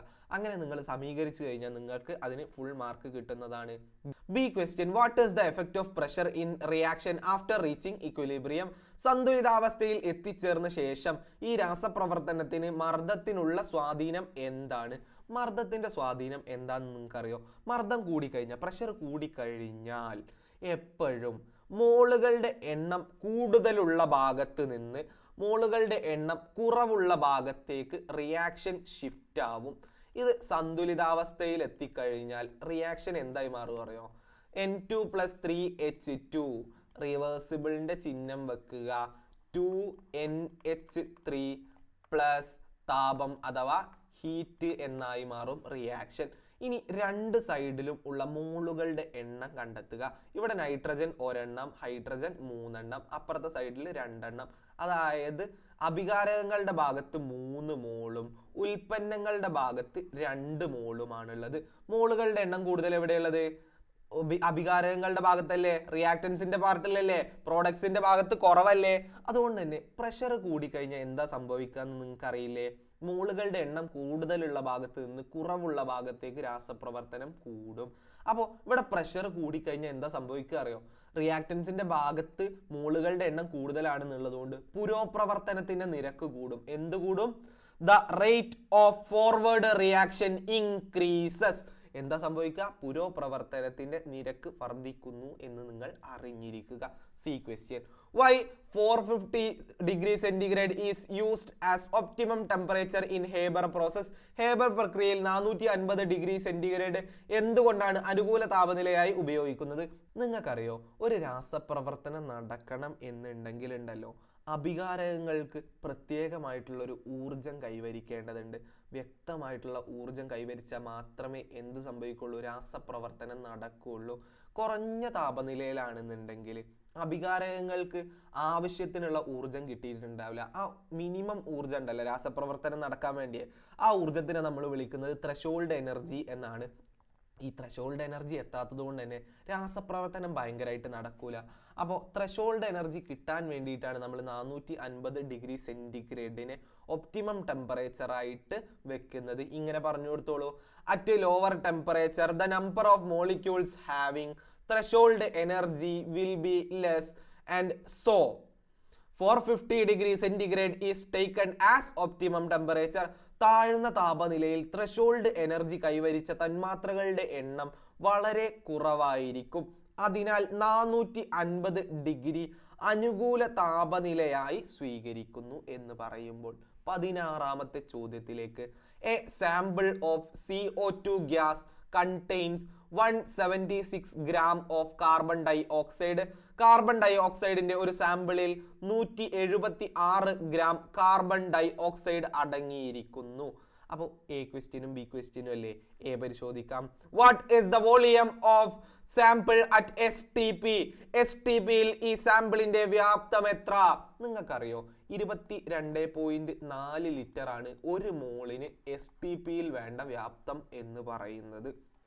അങ്ങനെയെങ്കിൽ 176 ഗ്രാം കാർബൺ ഡൈ ഓക്സൈഡിന്റെ എത്ര വ്യാപ്തം വേണ്ടി വരും എന്നറിയണ്ടേ? കാർബൺ ഡൈ ഓക്സൈഡിന്റെ മോളിക്കുലാർ മാസ് എന്ന് പറയുന്നത് എത്രയാണെന്നറിയോ? 44 ഗ്രാമ. അപ്പോൾ തന്നിരിക്കുന്ന മാസ് 176, മോളിക്കുലാർ മാസ് എന്ന് പറയുന്നത് 44. തന്നിരിക്കുന്ന മാസ് ബൈ മോളിക്കുലാർ മാസ് അഥവാ given mass by gram molecular mass എന്ന് പറയുന്നതാണ് മോളുകളുടെ എണ്ണം എന്ന് പറയുന്നത്. ചെയ്തു കഴിഞ്ഞാൽ എനിക്ക് കിട്ടും 4 എന്ന്. അപ്പൊ 4 മോൾ തന്മാത്രകളാണുള്ളത്. ഒരു മോളിന് 22.4 ലിറ്റർ ആണ് എന്നുണ്ടെങ്കിൽ 22.4 ഗുണം 4 സമം എത്രയാ നമുക്ക് കിട്ടാൻ പോകുന്നത്? 89.6 ലിറ്റർ ആയിരിക്കും വ്യാപ്തം എന്ന് പറയുന്നത്. B question. How many grams of carbon should be burned to get this amount of carbon dioxide? ഇത്രയും അളവ് കാർബൺ ഡൈ ഓക്സൈഡ് ലഭിക്കാൻ എത്ര ഗ്രാം കാർബൺ ജ്വലിക്കണം? കാർബൺ എത്ര വേണമെന്ന് അറിയണമെന്നുണ്ടെങ്കിൽ ആദ്യം നമ്മൾ കാർബൺ ഡൈ ഓക്സൈഡ് ഉണ്ടാവുന്നതിന്റെ റിയാക്ഷൻ എഴുതണം. C+O2 gives CO2 എന്നതാണ് റിയാക്ഷൻ. അതിൽ കാർബണിന്റെ മാസ് എന്ന് പറയുന്നത് 12ഉം ഓക്സിജന്റെ മാസ് എന്ന് പറയുന്നത് 16ഉമാണ്. ഇവിടെ 2 ഓക്സിജൻ ആണെന്നുള്ളതുകൊണ്ട് 32ഉം ആയിരിക്കും അവന്റെ മാസ്. അപ്പൊ കാർബൺ ഡൈ ഓക്സൈഡിന്റെ മാസ് എത്രയാണ്? 44 ഗ്രാം എന്നായിരിക്കും അല്ലേ? ഇനി നമ്മളോട് ചോദിച്ചിട്ടുള്ളത് 176 ഗ്രാം കാർബൺ ഡൈ ഓക്സൈഡ് ഉണ്ടാവണമെന്നുണ്ടെങ്കിൽ എത്ര കാർബൺ ജ്വലിക്കണം എന്നാണ്. ഈ 176 44 തമ്മിലുള്ള ബന്ധം എന്താണ്? 44 ഗുണം 4 ആണ് 176 എന്ന് പറയുന്നത്. അതായത് 12 ഗുണം 4 ആയിരിക്കും 176 ഗ്രാം കാർബൺ ഡൈ ഓക്സൈഡ് ലഭിക്കാൻ വേണ്ട കാർബണിന്റെ അളവ് എന്ന് പറയുന്നത്. അതായത് 48 ഗ്രാം കാർബൺ ഡൈ ഓക്സൈഡ് ആയിരിക്കും വേണ്ടത്. അപ്പോൾ ഓക്സിജൻ എത്ര വേണ്ടി വരും? 32 ഗുണം 4 സമം എത്ര കിട്ടും നമുക്ക്? 8ഉം 12 128 ഗ്രാം ഓക്സിജനും ആയിരിക്കും വേണ്ടി വരിക എന്നറിയുമ്പോൾ നമ്മളിതാ അവസാനത്തെ ചോദ്യത്തിന് മുൻപ് 16ന്റെ ബി ക്വസ്റ്റ്യനിലേക്ക്. 2H2 plus O2 gives 2H2O is the equation of formation of water. 2H2 plus O2 gives 2H2O എന്നതാണ് ജലത്തിന്റെ രൂപീകരണ സമവാക്യം. A question, B question, C question ഉണ്ട്. എ ക്വസ്റ്റ്യൻ ആദ്യം. What is mass of O2 gas needed to get 36 gram of water? ഒരു ഹൈഡ്രജന്റെ mass എന്ന് പറയുന്നത് 1 ആണ്. ഓക്സിജന്റെ മാസ് എത്രയാണ്? 16 ആണ്. അങ്ങനെയെങ്കിൽ H2Oന്റെ മാസ് എത്രയായിരിക്കും? എത്രയാണ്? 18 ആയിരിക്കും എന്ന് നിങ്ങൾ അറിഞ്ഞിരിക്കുക. ഇവിടെ തന്നിരിക്കുന്ന ഇക്വേഷൻ ഉണ്ടല്ലോ, അതിനെ ഞാൻ ഇവിടേക്ക് ഒന്ന് എടുത്ത് എഴുതുന്നുണ്ട്. 2H2 plus O2 gives 2H2O. 2 × 2 അതായത് 4 ഗ്രാം ഓക്സിജൻ ഹൈഡ്രജനും 32 ഗ്രാം ഓക്സിജനും കൂടി ചേർന്നാൽ നമുക്ക് 36 ഗ്രാം ജലം ലഭിക്കും എന്ന് ഇക്വേഷനിൽ നിന്നും മനസ്സിലാക്കി വെക്കുക. അതിൽ നിന്നും ചോദ്യത്തിന് ഉത്തരം നൽകാം. 36 ഗ്രാം ജലം വേണമെന്നുണ്ടെങ്കിൽ എത്ര ഗ്രാം ഓക്സിജനാ വേണ്ടത്? 32 ഗ്രാം ഓക്സിജൻ ആയിരിക്കും നമുക്ക് ആവശ്യം ഉണ്ടായിരിക്കുക. B question. Find the volume of H2 gas needed to get 22.4 litre of H2O vapour at STP. STPയിൽ 22.4 ലിറ്റർ H2O വാതകം ലഭിക്കാൻ ആവശ്യമായ H2 വാതകത്തിന്റെ വ്യാപ്തം കണ്ടെത്തുക. നിങ്ങൾക്കറിയോ, ഈ ഇക്വേഷനിൽ നിന്ന് നമുക്ക് മനസ്സിലാക്കിയെടുക്കാം. H2 plus half O2 gives H2O. അതായത് 1 മോൾ ഹൈഡ്രജൻ ഉണ്ടായാലാണ് 1 മോൾ എന്ത് കിട്ടുള്ളൂ, ജലം കിട്ടുള്ളൂ എന്ന് മനസ്സിലാക്കി വെക്കുക. നമുക്ക് എല്ലാവർക്കും അറിയാം 1 മോളിൻ്റെ STPയിലുള്ള വ്യാപ്തമാണ് 22.4 ലിറ്റർ എന്ന് പറയുന്നത്. അപ്പോൾ 22.4 ലിറ്റർ ജലം എന്ന് പറയുമ്പോൾ എത്ര മോള് ജലം ഉണ്ടാവും? അത് 1 മോള് ജലം ആയിരിക്കും. അത് 1 മോള് ജലം ഉണ്ടാവണമെന്നുണ്ടെങ്കിൽ എത്ര ഹൈഡ്രജൻ വേണം? 1 മോള് ഹൈഡ്രജൻ ഉണ്ടായാലാണ് 1 മോള് ജലം കിട്ടുകയുള്ളൂ എന്ന് നമുക്ക് അറിയാം. അപ്പം നമ്മൾ പറഞ്ഞു കൊടുക്കും 1 മോൾ എന്ന്. C question, if we take 4 gram of hydrogen, how much gram of oxygen should be taken to react completely this with hydrogen? 4 gram hydrogen എടുക്കുകയാണെങ്കിൽ ഈ ഹൈഡ്രജനുമായി പൂർണ്ണമായി പ്രവർത്തിക്കാൻ എത്ര ഗ്രാം ഓക്സിജൻ ആവശ്യമാണ്? ഞാൻ ഇപ്പോൾ എഴുതിയതൊന്ന് ജസ്റ്റ് മായ്ച്ചിട്ട് നേരത്തെ എഴുതിയതിനെ വീണ്ടും എഴുതുക കേട്ടോ. ഈ ഇക്വേഷനിൽ നൽകിയിരിക്കുന്നതിൻ്റെ മാസം തന്നെ കണ്ടുപിടിക്കാൻ പോവാണ്. 4 gram plus 32 gram gives 36 gram. Question തന്നത് സിമ്പിൾ. 4 ഗ്രാം ഹൈഡ്രജൻ എടുത്തു കഴിഞ്ഞാൽ എത്ര ഗ്രാം ഓക്സിജൻ വേണമെന്നാണ് ചോദിച്ചിട്ടുള്ളത്. നമുക്ക് ആദ്യം തന്നെ മനസ്സിലായിട്ടുണ്ട് എത്ര ഗ്രാം ആണ്? 32 ഗ്രാം ആയിരിക്കും ആവശ്യം എന്ന് പറയുമ്പോൾ അവസാനത്തെ ചോദ്യത്തിലേക്ക് കടക്കുന്നു. അവസാനത്തെ ചോദ്യം very interesting question. CH triple bond, CH is an alkyne. CH ത്രിബന്ധനം, CH ഒരു ആൽക്കൈൻ ആണ്. ഈ ആൽക്കൈൻ്റെ പേരെന്താ അറിയോ? ഈഥൈൻ എന്നായിരിക്കും പേര്. Starting from this alkyne, how are the following compounds formed? ഈ ആൽക്കൈനിൽ നിന്നും തുടങ്ങി ചുവടെ നൽകിയിരിക്കുന്ന സംയുക്തങ്ങൾ എങ്ങനെ രൂപപ്പെടുത്തുന്നു? തന്നിട്ടുള്ള എന്തൊക്കെ നോക്കാം. ആദ്യത്തേത് ഈഥൈൻ 1,1,2,2 ടെട്രാ ക്ലോറോ ഈഥൈൻ. മൂന്നാമതായിട്ട് തന്നിട്ടുള്ളത് 2-ക്ലോറോ ഈഥീൻ. നാലാമതായിട്ട് പോളിവിനൈൽ ക്ലോറൈഡ് എന്നിങ്ങനെയാണ് നൽകിയിരിക്കുന്നത്. അതിനായിട്ട് നമുക്ക് ഇവിടെ നിന്ന് തന്നെ എഴുതി തുടങ്ങാം. ഞാൻ താഴെ നിന്ന് എഴുതി തുടങ്ങുകയാണ്. CH ത്രിബന്ധനം CHൽ നിന്നും എങ്ങനെ ഈഥൈൻ ഉണ്ടാക്കാം? നമുക്ക് എല്ലാവർക്കും അറിയാം. അതിനു വേണ്ടിയിട്ട് ഉപയോഗിക്കാൻ പറ്റുന്ന രാസപ്രവർത്തനമാണ് അഡീഷൻ രാസപ്രവർത്തനം. അഡീഷൻ രാസപ്രവർത്തനത്തിൽ നമ്മൾ പറഞ്ഞിട്ടുണ്ട് ത്രിബന്ധനം ദ്വിബന്ധനമാവും, ദ്വിബന്ധനം ഏകബന്ധനമായിട്ട് മാറും. അതായത് ട്രിപ്പിൾ ബോണ്ട് ഡബിൾ ബോണ്ട് ആവും, ഡബിൾ ബോണ്ട് സിംഗിൾ ബോണ്ട് ആവും. അതിനു വേണ്ടിയിട്ട് നമ്മൾ കൂട്ടേണ്ടത് ഹൈഡ്രജനെയാണ്. അപ്പോൾ ആദ്യം എന്ത് സംഭവിക്കും?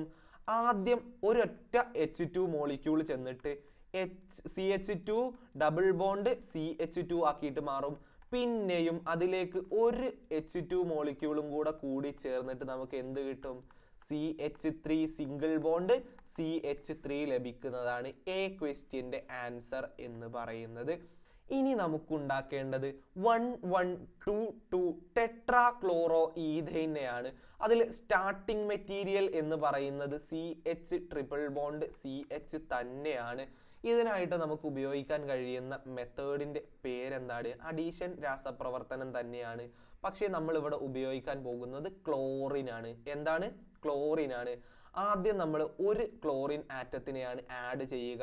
ആ സമയത്ത് ഒരൊറ്റ ബോണ്ട് പൊട്ടിയിട്ട് എന്താവും? CH ഡബിൾ ബോണ്ട് CH ആയിട്ട് മാറും. ഓരോരോ ക്ലോറിൻ ആറ്റങ്ങൾ ഓരോരോ സൈഡിൽ വന്നിട്ട് ചേരും. അതിലേക്ക് വീണ്ടും ഒരു ക്ലോറിൻ മോളിക്യൂളും കൂടെ രാസപ്രവർത്തനത്തിൽ ഏർപ്പെട്ട് കഴിഞ്ഞാൽ എന്താവും? ഡബിൾ ബോണ്ട് ഉള്ളത് സിംഗിൾ ബോണ്ട് ആയിട്ട് മാറുന്നതായിട്ട് നമുക്ക് കാണാൻ സാധിക്കും. അങ്ങനെ Cl എന്നിങ്ങനെ നിൽക്കുന്നിടത്ത് ഓരോ ക്ലോറിൻ ആറ്റങ്ങൾ കൂടെ വന്നു ചേരുന്നതായിട്ട് നമുക്ക് കാണാൻ കഴിയും. അങ്ങനെ നമുക്ക് B ലഭിക്കുന്നതാണ്. ഇനി സിയിലേക്ക്. സി ചോദിച്ചിരിക്കുന്നത് എന്താണ്? ക്ലോറോ ഈഥീൻ എങ്ങനെ ലഭിക്കും എന്നല്ലേ സി ചോദിച്ചിരിക്കുന്നത്. സി കണ്ടെത്താൻ വേണ്ടിയിട്ട് സ്റ്റാർട്ടിംഗ് മെറ്റീരിയൽ എന്താ എന്ന് നോക്കണം. ഈഥൈൻ തന്നെയാണ് നമ്മുടെ സ്റ്റാർട്ടിംഗ് മെറ്റീരിയൽ എന്ന് പറയുന്നത്. ഇതിൽ ഒരു സൈഡിൽ 2 ഹൈഡ്രജനും ഒരു സൈഡിൽ ക്ലോറിനുമാണ്. അതിനായിട്ട് നമ്മൾ ഉപയോഗിക്കേണ്ടത് HCl-നെയാണ്.